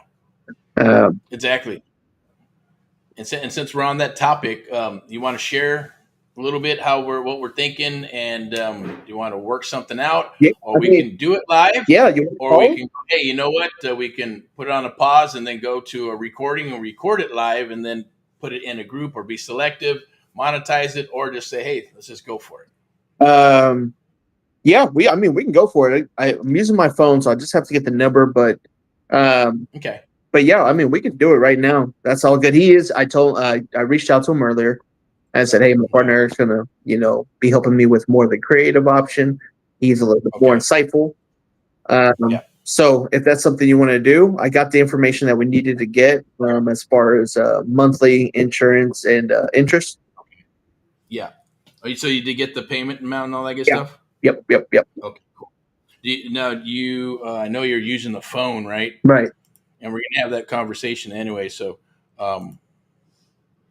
or you can either text me the info, or I can write it down, man. Yeah. Well, here and there's a. I remember it. It's 1,200. $1,200 a month, and that's That's the insurance payment. included. $1,200 a month on the payment. Yep. And it's a 3.5 interest. 3.5. Yeah. Okay. Is there one? How many loans? There's two. He took one out for 2 loans. yeah. He has the original loan, and then he has one for Yep. like $6,000-7,000. So it's an FHA loan or what is it? Um, Do you know? I don't know. That's okay. Let me pull it up. I think I might have some info here. This is the one in. Okay. Micro FHA. Christine. This is a 2-1, right? 960 square foot. It's a 3 1.5. 3 1.5. So did he do some work to it? No. Did you find out if he did work to it? No. When he bought it in 18, that's just how it is. And let me see.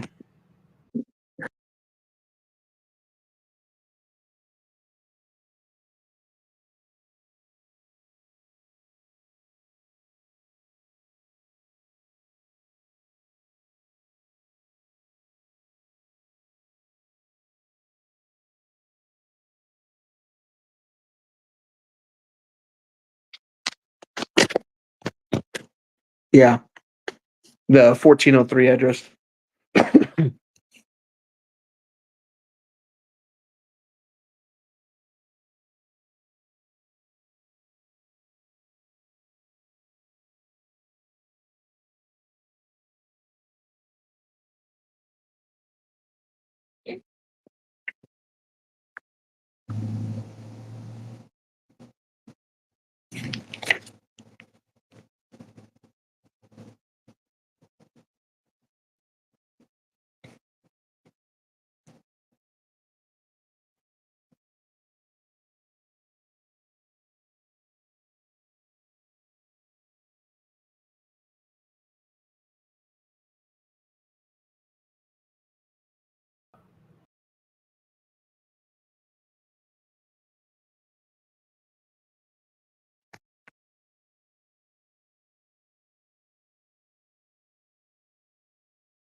I don't know if we're still live or not.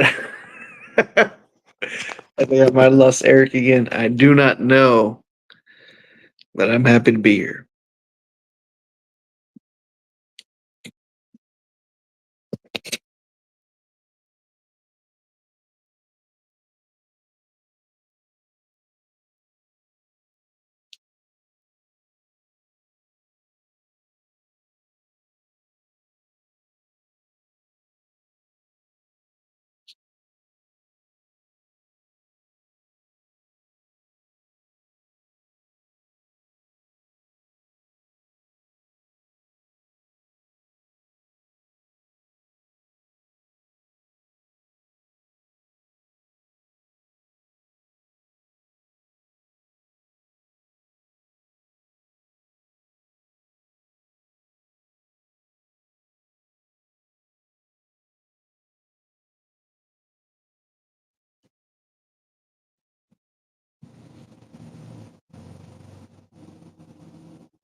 And we're back. Fun stuff, man. Can you hear me? Yeah. Okay, cool. Quit that one. Maybe we had too much stuff open, man. Who knows? Okay, let me see. All right. All right. Yeah, we. I don't know what happened. This said connection was bad or whatever, and now we're back. Cool. Okay. Yeah. All right, man. All right, so it's 12. But we'll just get back to it. Brass tacks, man. $1,200 a month. FHA 3.5%. There's a second loan. That was Yeah. probably what FHA or HUD or something for about how much? About 6 grand. 8 grand. Six Yeah, grand. 8 grand. 6, 8 grand. Yeah. 6 to 8. And what's the other one? What was the For the first loan? original, for the original purchase amount, probably 118. I'm looking at maybe. About 118. And Yeah. were you able to confirm that with Mr. I was not. The guy, the owner? No, Okay. but I was just looking at what sold price was, so it might be a little bit lower than that. Okay. It's 118, 104, and he said the payment was five. It was $1,200. Yeah, it just went up $200. It went up 200.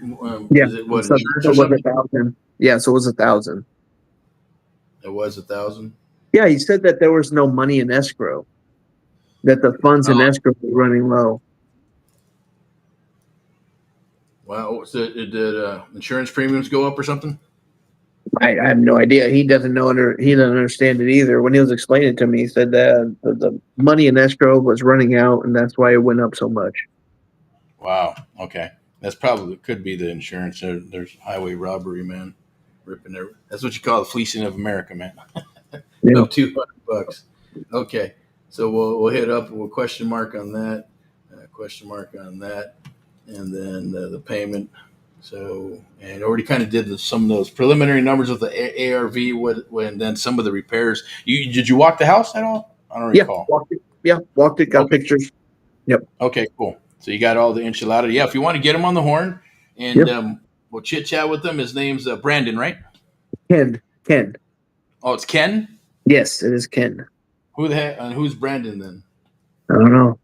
Brandon's that guy. Do I got the? Do I got the? Maybe Do just I got that the guy. right I don't house? know. 1403. Yeah, SW Mitchell Street, Yep. Yep. Yep. Yep. Oak Grove, Missouri. Yep. And it says Brandon Pittman. Don't know who that Wow, is. really? All Yeah. right. And it does show, huh? Might be his son. I don't know. Oh, okay. I'll send you a link through the private chat and let me know Okay. if that's okay. All right, 1 second. Here we go. It should pop up on your phone like private chat or something. So let's see. There'll be a link there. Let me know if that's the property.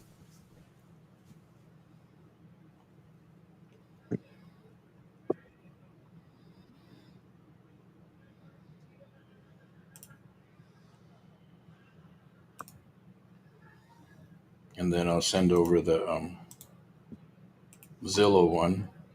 Because on Zillow, maybe it's wrong. Maybe I have the wrong address, huh?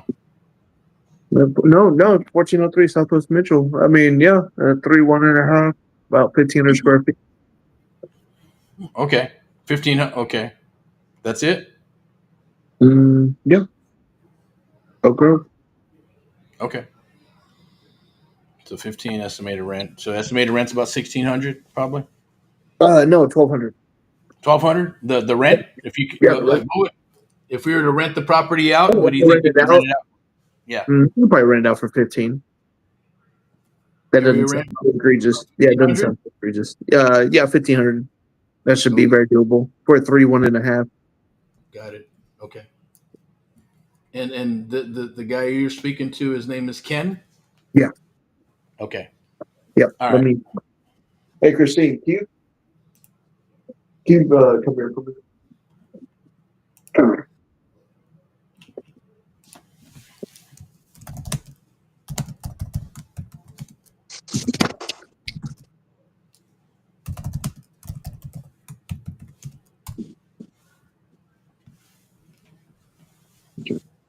You got your phone? Go call King.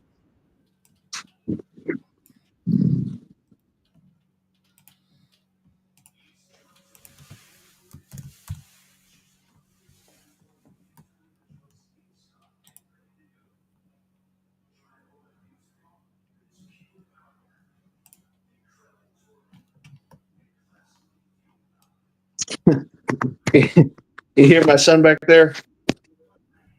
No, what's he doing? He crying away. Is he? Yeah, he's trying to figure it out. Okay, no worries. I can't hear it actually. Can't hear Not him. good. Good. He's not terrible. He's just, he All doesn't know right. what's happening. He's just trying to figure it out. All right. So hopefully you can hear this. I'm going to put him on speaker. Just let me know. Okay. All righty.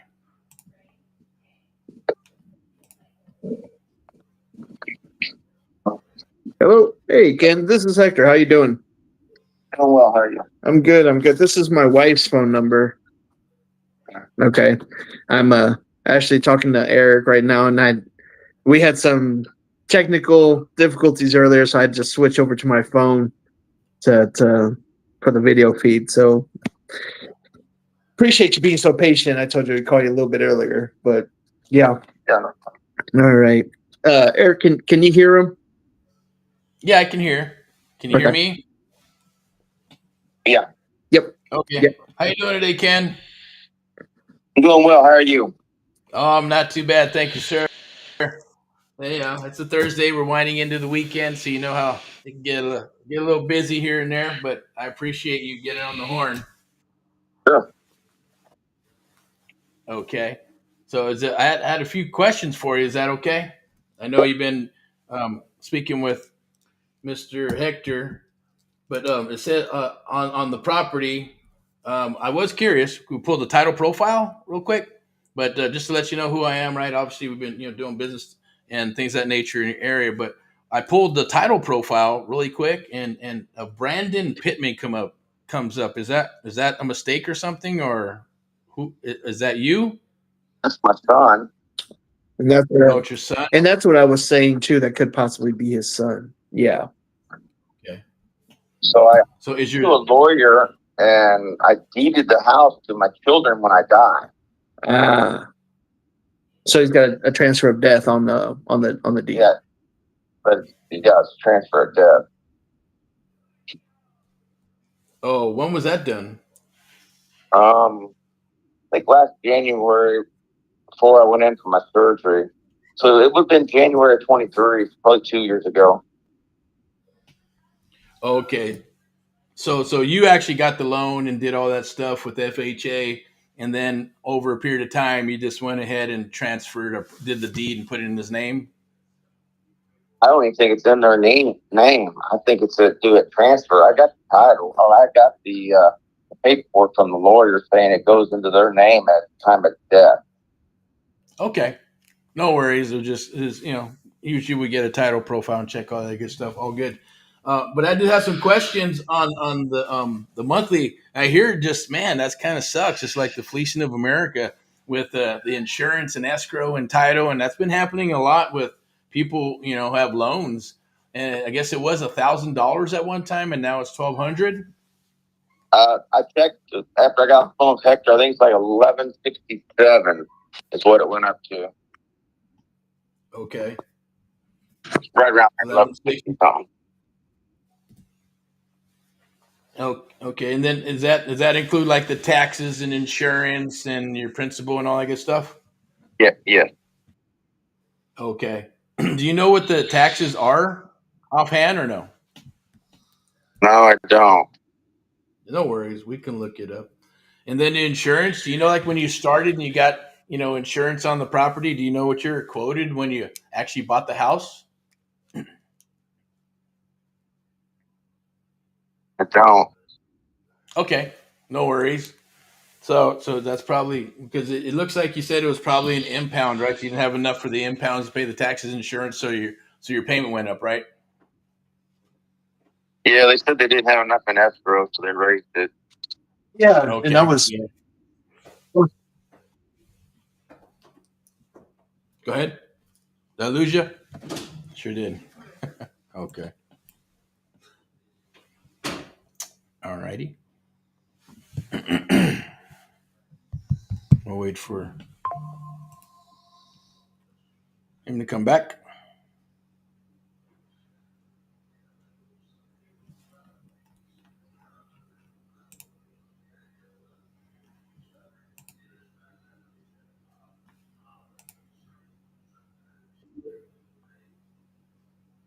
There he is. Yeah. Fun stuff. All right.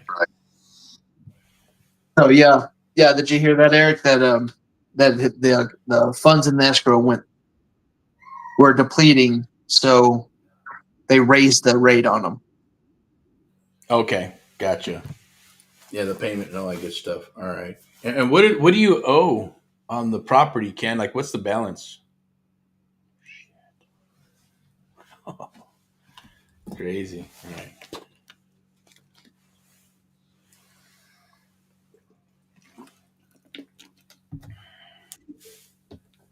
And he's back. All right. Working through it. Okay. We're working through it. Appreciate you. Yeah. Yeah.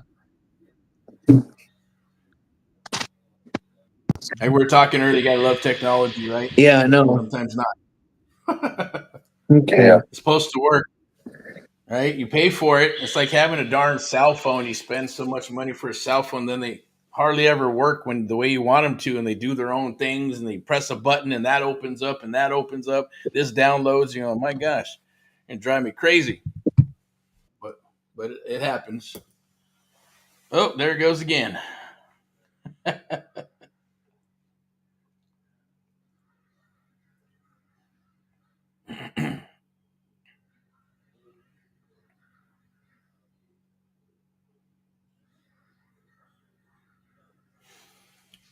So when you come back on, if you want, you can give me.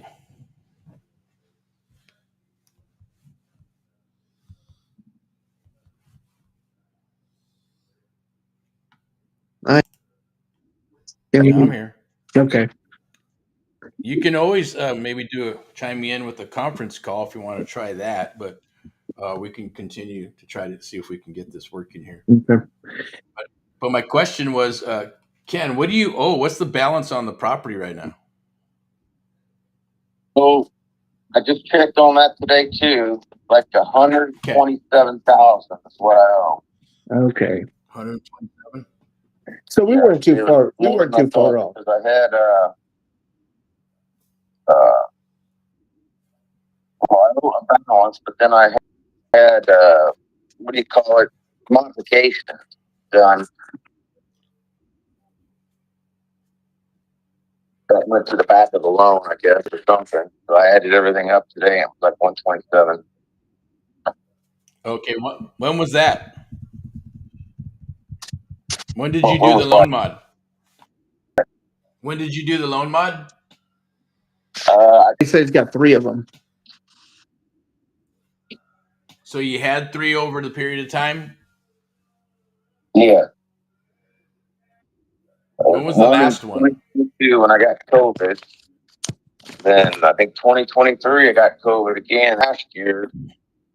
Or 24, I got cancer. I was in the hospital most of the year. Had to get a modification done. I made partial payments that year, but still, by the time you add everything up, moved up to 127. Yeah. Okay. Got it. Yeah, man. Prayers for you, brother, at the end of the day, man. Huh? Appreciate it. Thank you. Yeah, you for sure. Yeah, mean it from our heart at the end of the day, We've all been through that stuff with family and things of that nature, and it could get difficult.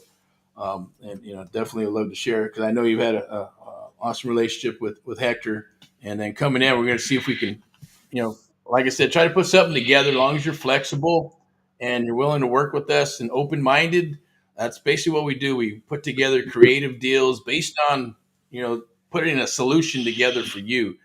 At the end of the day, we don't have to kill it on the deal. Obviously, we are investors, so we have to make a profit. Just like Hector, he has a baby to feed. I have family and people that I gotta, take care of. But we're not here to kill it on every deal. And I'm sure Hector's probably explained that to you.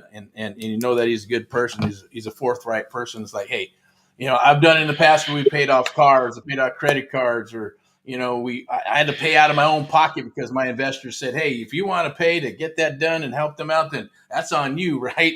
But and you make a decision based on those things, right? If we can do it, then cool. May not get paid back by you or others. At the end of the day, it's just putting in, to the bank of good, and hopefully it comes back. You don't do it on purpose either, right? You do it because you want to do it. It's the difference between being fake and real. So, but that's why I'm asking you these questions, and I appreciate you answering them for me and for us, because we're going to look at we're doing one right now in Springfield. This may not be your situation, but we're helping out the young lady and her significant other, where they did have, they bought the house, started falling apart, and all kinds of stuff was happening to it. Life happened. They let it go. Things have happened to it, and cities put notices and stuff on the house, and they're like, man, I don't know. I just don't want to have a foreclosure in my record because I want to be able to buy another house or do something. So we're going to step in and talk to the bank, work with the city, and then, see they got behind on payments, 12, 13 grand. And then house is in disarray. So we're going to have to, fix it up and put some money into it. So, and then figure out how much we can give them, because obviously sometimes there's not enough money to do anything, right? Because we got to make up the back payments. We got to take care of the house. We got to fix it all up and then put it back on the market and resell it, or we're going to keep it as a rental. And sometimes if there's not enough to do that, then, what do we do? That's where the creative thing comes in, right? We're like, hey, you know what? That's okay. We can probably, take it over, make up the back payments, fix it up a little bit, and maybe put someone in there for some sweet sweat equity. And then we put the property into trust for legal and tax purposes. In case something happens, nothing happens to you. You're not going to get sued. It'd be us and the trustee, and obviously the LLC. We take care of everything. We're responsible for it. We make the payments, and then they can still go buy a house, because in the next 6 to 7 months, they're going to start getting credit card offers, right? And their life is going to start changing again. Now, obviously, with this, something like your property, you just want to try to maximize the most you can. I know there's some stuff that needs to be fixed up here and there, right? Because I think Hector was mentioning just some cosmetic stuff. Is that correct? Yeah, that's just stuff that needs to be updated. The bathroom.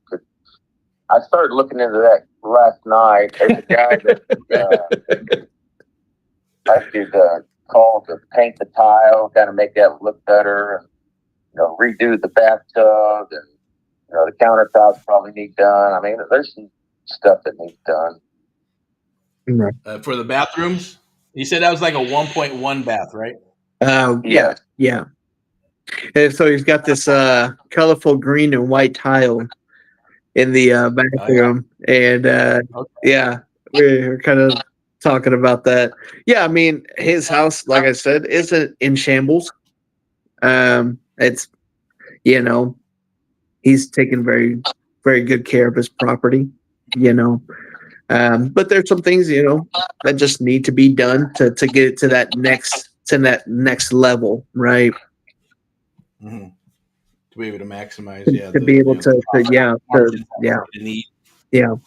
Okay. And then, so there's like 1.5. Is this like a bathroom, a full bathroom, and then like a half? Does it have a shower or something, or no shower, or is it just a restroom, like toilet and sink, or? Yeah, toilet and sink downstairs. Yeah, and I think me and Ken even talked about the possibility of even putting a standing shower down there as a way to kind of bring that to a 2-2, to bring it to a 3-2, right? Okay, so it's just a sink and a toilet. Yeah, it's a vanity and a toilet. Yeah. Okay. Yep. Gotcha. And you said downstairs. So is this a 2-story, or is it a single story with a basement? So it's a split level, where I believe. Well, would you consider that a non-conforming room downstairs there, Ken, where you had your office at?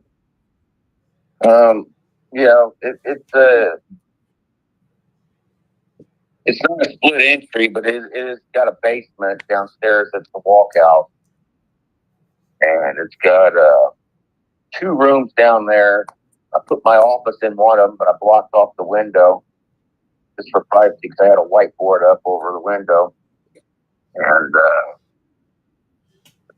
And then the other room doesn't got any closet or any window or anything in it. Okay. Got it. But how big is it, do you think? 400 or 500 square foot? Downstairs? Yeah. Oh, yeah, easily. Oh, easily 900 square feet. 700 square feet, 900 square feet altogether. Oh, downstairs? Oh yeah, yeah. Just because it has the half bath, it has the other bedrooms, has the garage. Yeah. You know what I mean? 2-car garage or 1-car? That's a 1 car. 1 car attached. Gotcha. Attached? Yeah. Okay.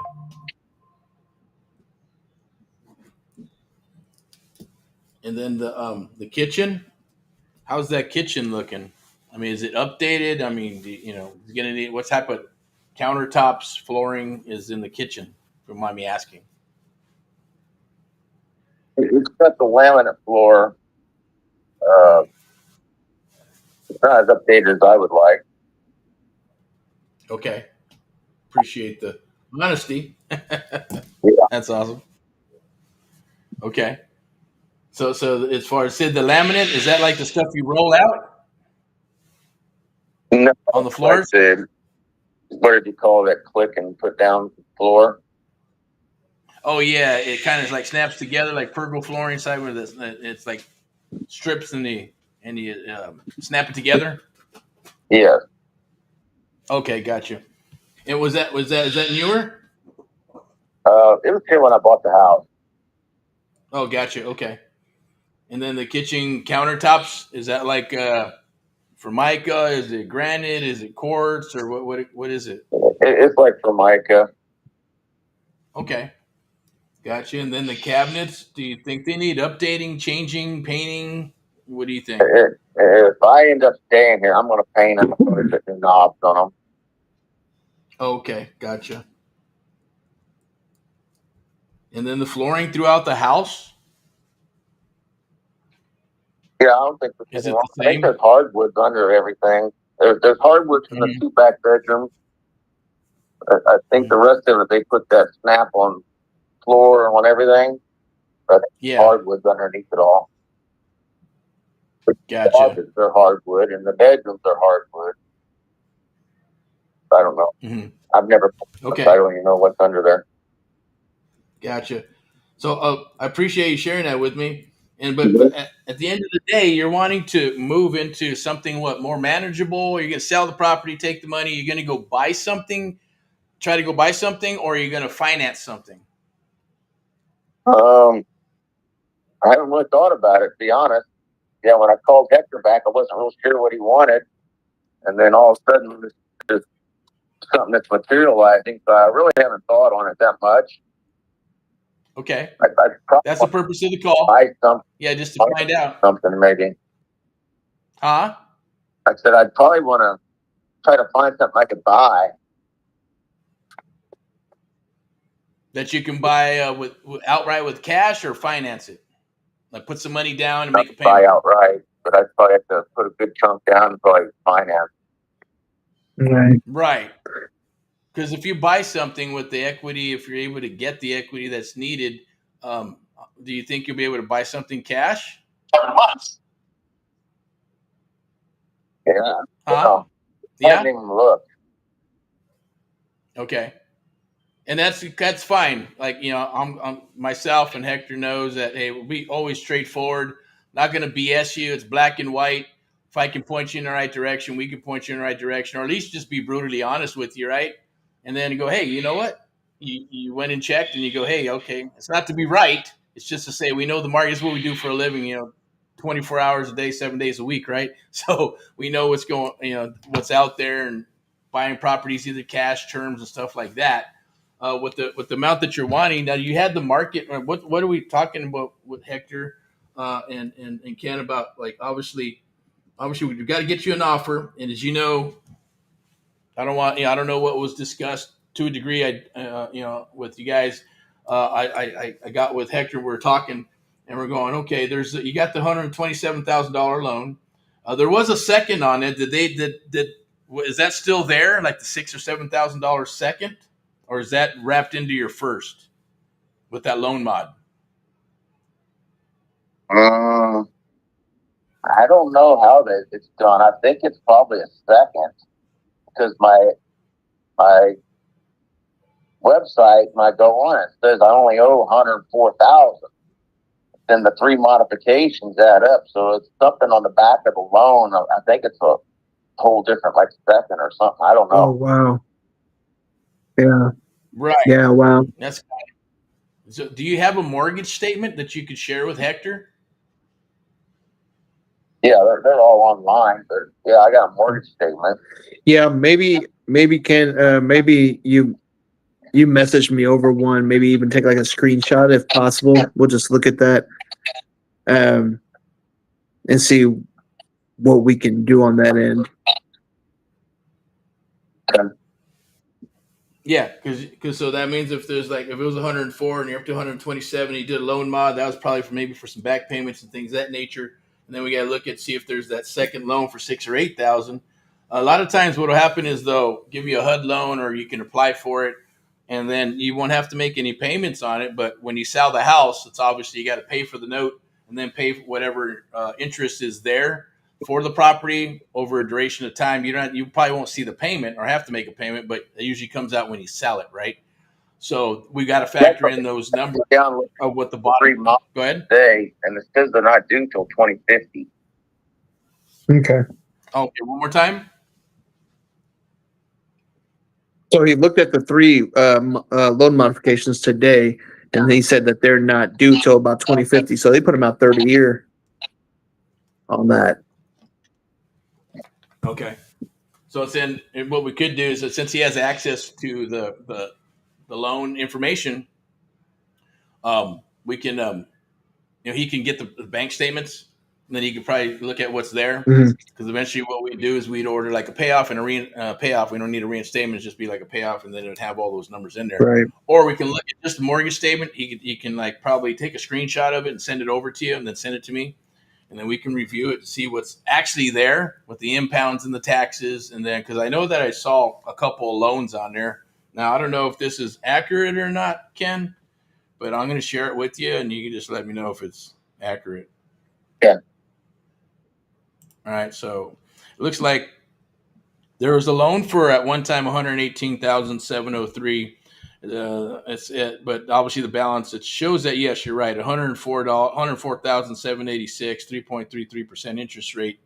50-year loan was through PennyMac, FHA loan, 4/9/2020, right? And that was the first time you got the loan, right? It sounds right, yeah. Okay. And then I guess in maybe says 10/10/2024, not too long ago, last October, I guess, right? There was a loan for 9,000 some change, 6% interest rate, 50-year loan. So we're looking at that with 118. But then if there was a loan mod, you obviously they did a loan mod because you started missing payments, correct? Well, I called them up and told them I couldn't make the payment, so that's when they did the loan mod. Right. Yeah, he had the COVID. He caught the COVID twice. Right, Ken? Okay. Yeah, in 22 and 23, I got COVID twice. Yeah. Okay, so do you know how much behind in payments you were? Yeah, I got it written down. The one in 24, I missed 6 payments. Okay. For 6 payments, called them today and said, if I missed 6 payments, they were $1,000 a month, that's $6,000. Why is this $9,000? Okay. Said, well, because of the interest, and then we had to do a escrow modification, and they added $2,000 Wow. to it for escrow. They said every time we do a modification, we have to do an escrow analysis, and that's when we did that. So I guess each time I had a modification, they did an escrow analysis, and they charged you whatever $2,000. payments I missed, they added about $1,000, $1,500, $2,000 on it. Wow. Okay. I'm in the wrong business, Ken. Yeah, I know, me too. So you charged me each of my payments had escrow in those payments. Right. So you charged me for that, and you charged me more escrow on top of that. And they said that's just how we do it. So, okay. Yeah. Whatever. I'm about to start doing it like that. Yeah, man. That's great. Banks always get their money. Wow.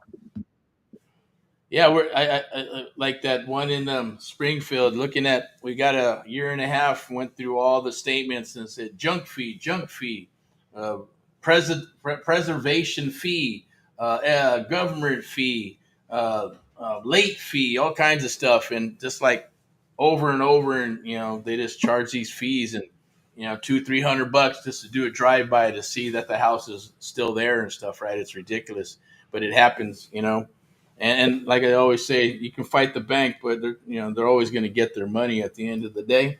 But it doesn't hurt to put a little pressure on them sometimes, because when there's a third party that gets involved, they got to, as I always say, cross their T's, dot their I's, and things of that nature. And then they act a little differently, and they know that they're under a microscope a little bit. So those are things that that sometimes we got to get involved in. It's just to make sure that things get done.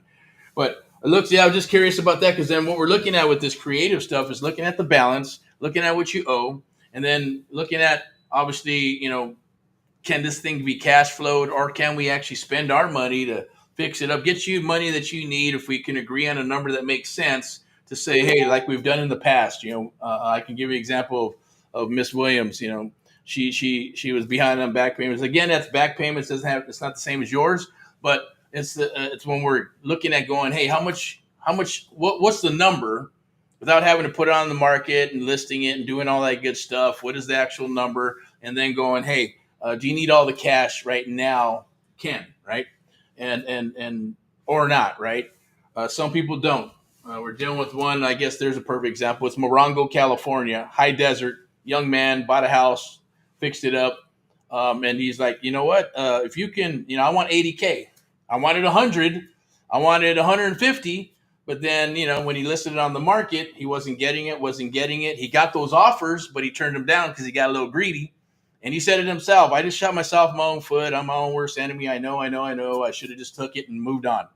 But he didn't. And the house is not selling. It's not selling. And he said, look, finally he's down to, hey, I'll sell it for you. If I can get 80, I owe 90,000 on it. If I can get 80 grand, I want to be able to buy a truck. I want to be able to get my fifth wheeler. I'm going to go back and go back to Wyoming, where I came from. And then, but I want to travel around, kind of get my head, together and just travel. And I said, okay, well, how much money do you need for that? 4 or 5, 10,000, 15,000, he said, because he doesn't need a lot. It's just him.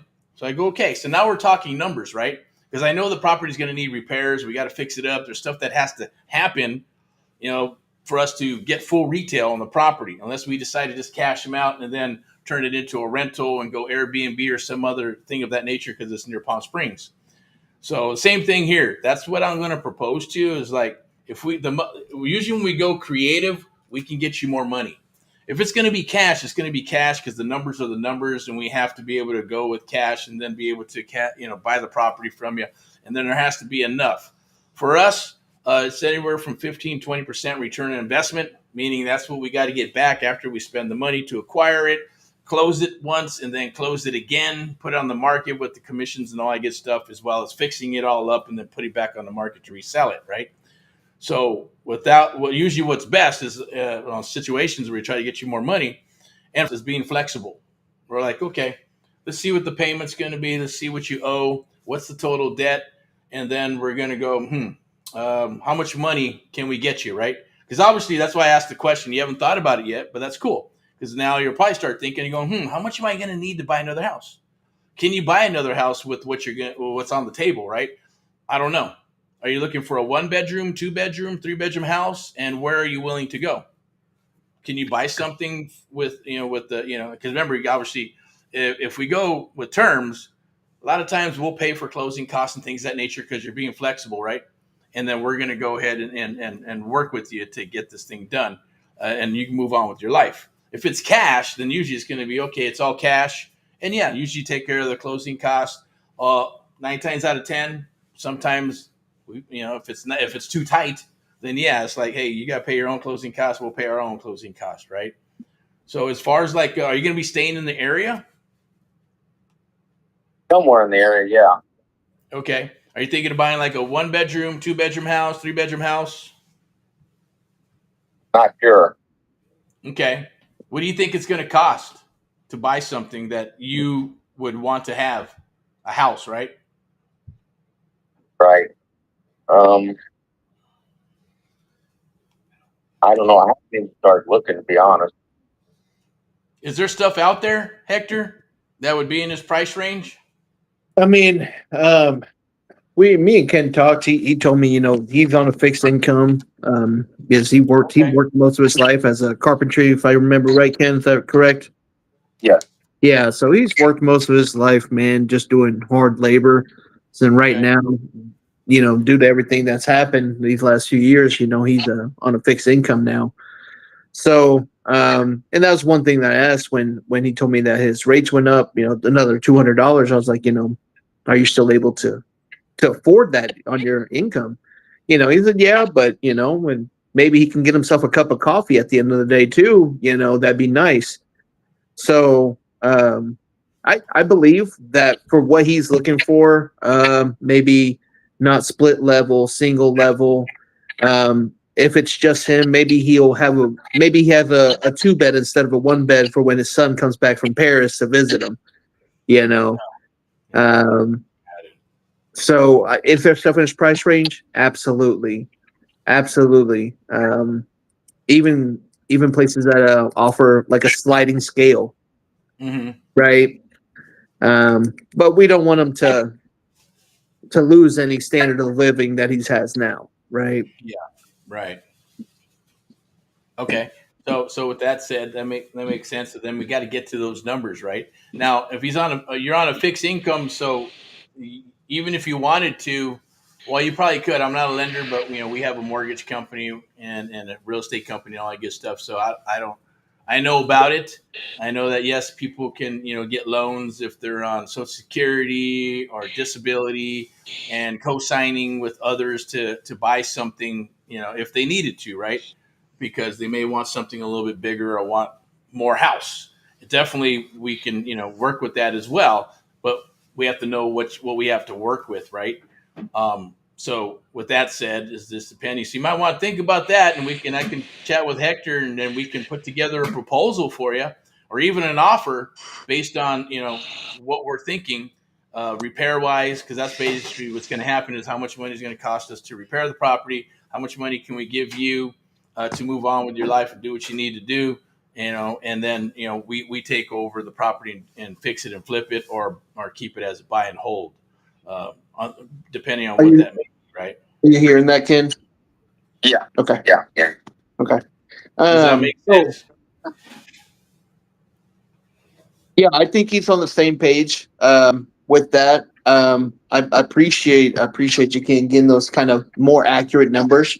That way we know kind of where to be at, because I talked it over there today, and I could present you a cash offer today that you probably hang up the phone on me though.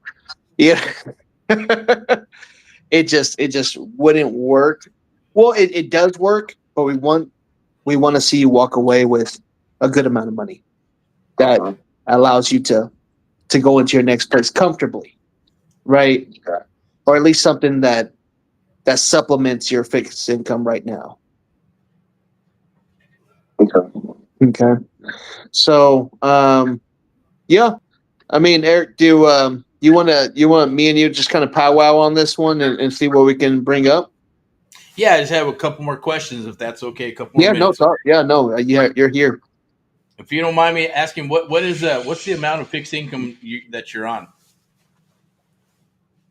I'm bringing in close to 6,000 a month. Okay.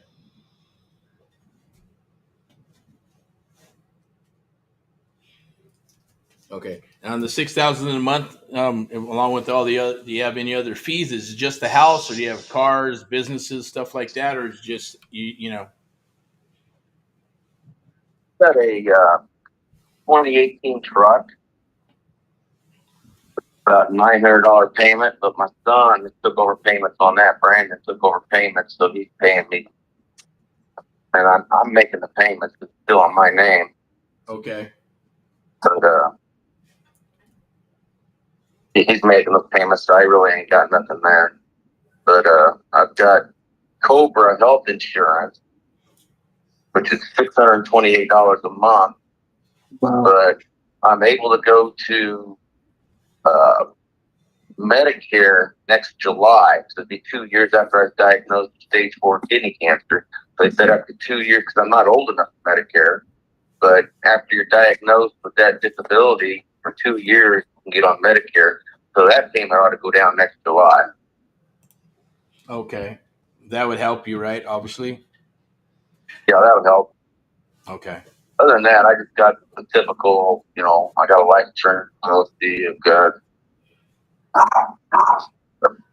internet, I just got the basic stuff. Yeah, I gotcha.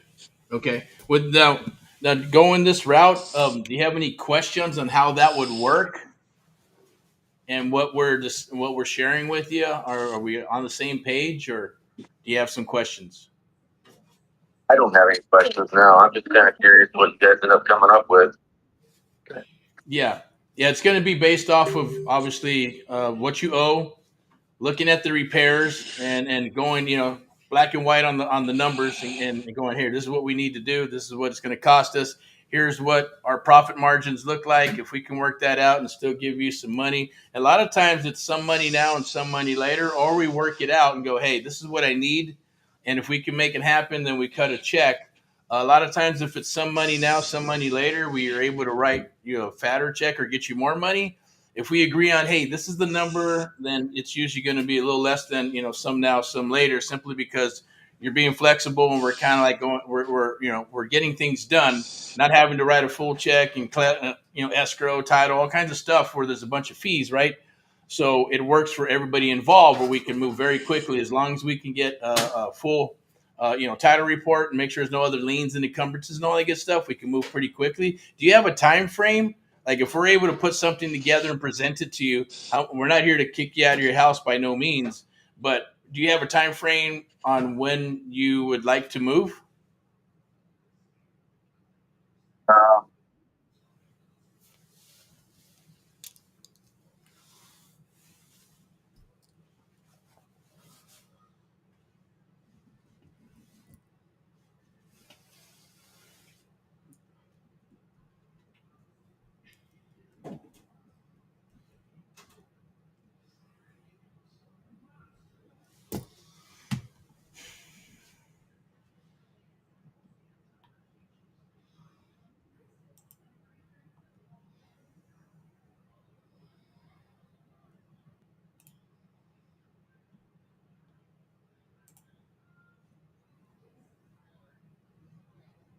All right.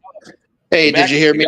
Yeah. No. So me and Ken kind of touch base on this on time frame. Need about maybe 90 days Okay. to put things in storage, to get things going, and find a place. So, and like I told you, he has these huge water containers. Awesome. Yeah, that's cool. Get these huge. So, yeah. Like I told him, yeah, he's much more Okay. prepared than I am. So about 90 days or so. Okay, that's cool. Yeah. Right. And then maybe I'll leave you with this. I know if you don't have any questions, then I know you probably will as we move forward. But is this something that you think that would be in your benefit, or you think you'd be? Are you on board with what we're possibly suggesting for you and doing something?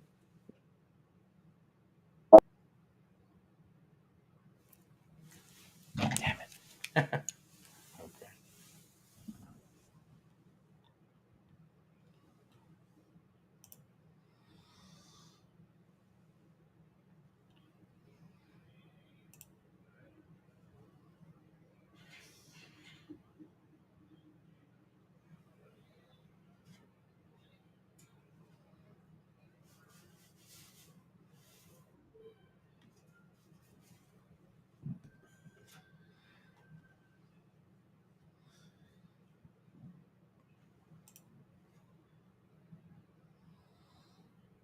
Yeah.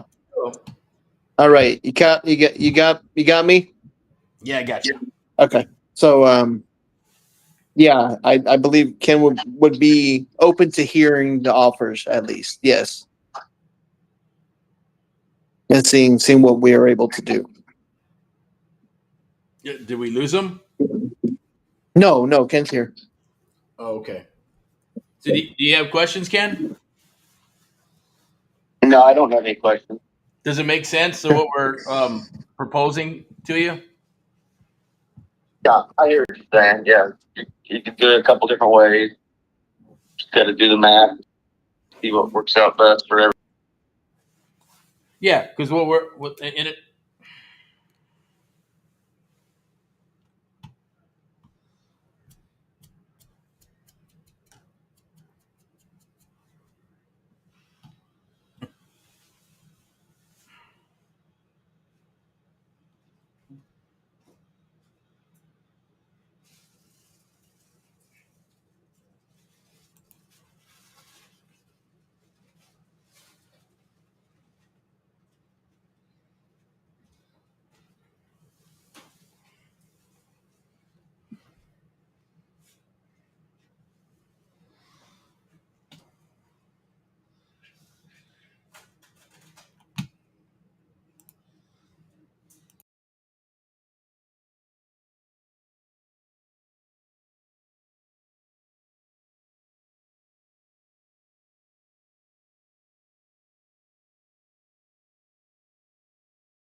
How you doing?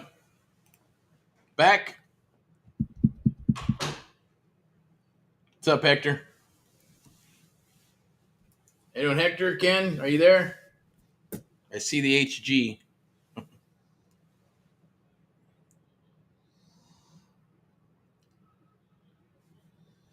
Hello, hello, hello.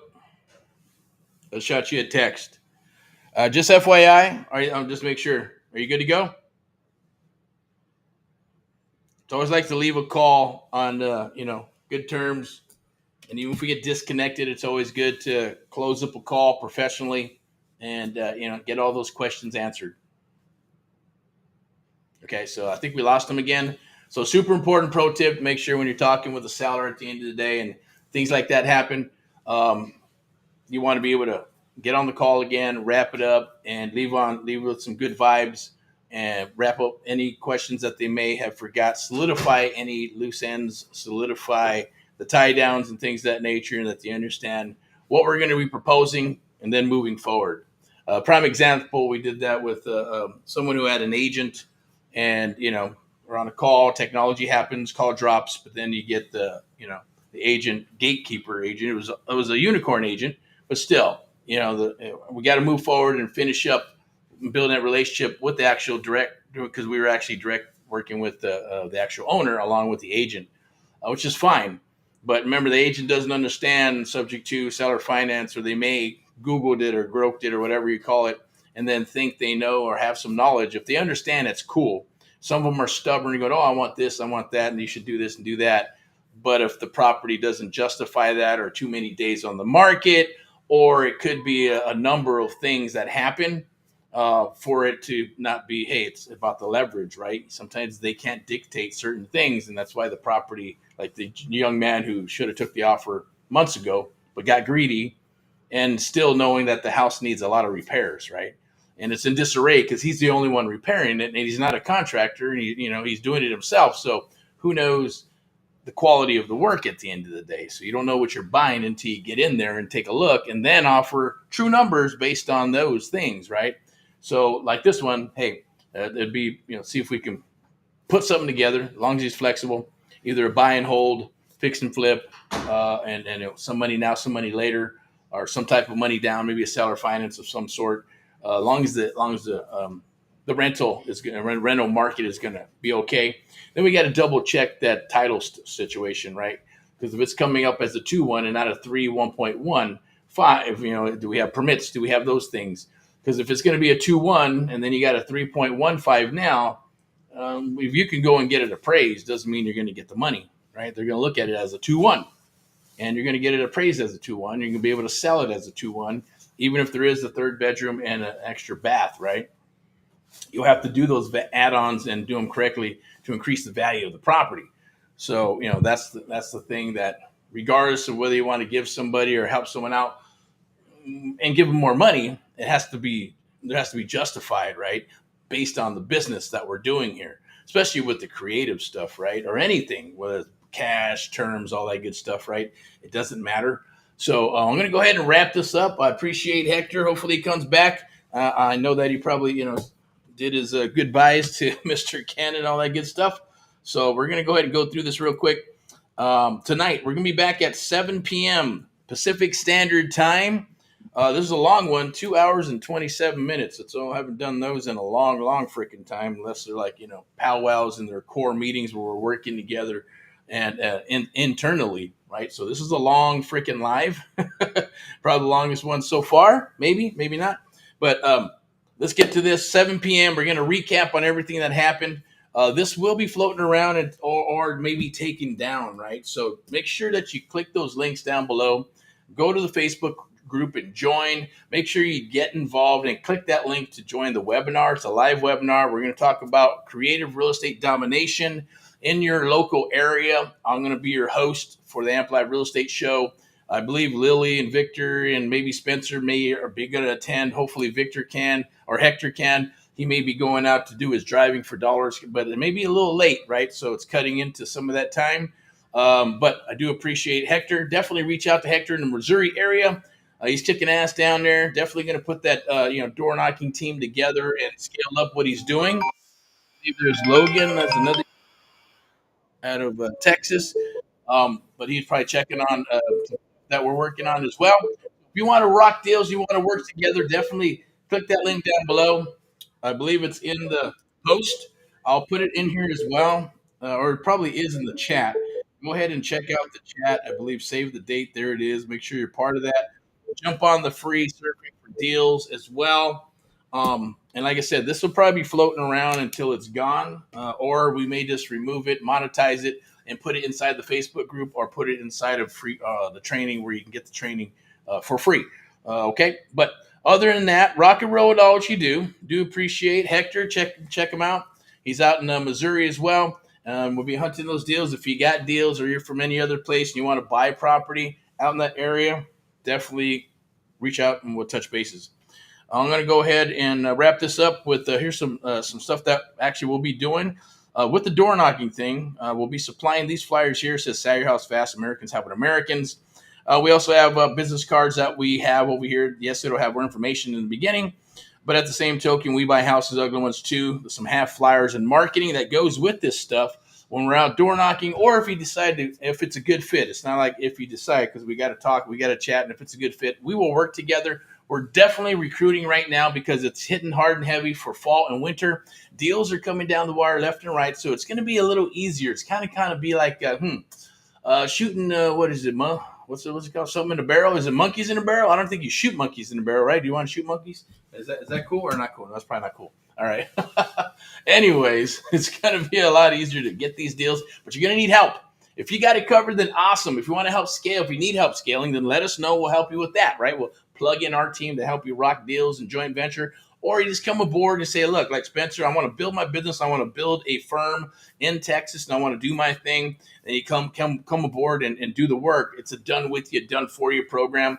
I'm going to get into it with a recap at 7 p.m. I'm going to basically share. I'm going to get a little bit more intimate because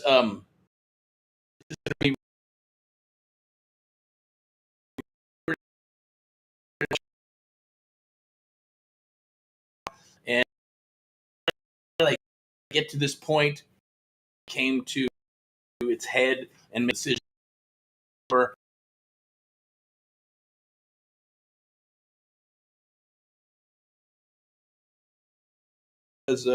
connection lost. Okay, so it's reconnecting. So let me see what's up there. It may not be working. I don't want to chat if it's not working, right?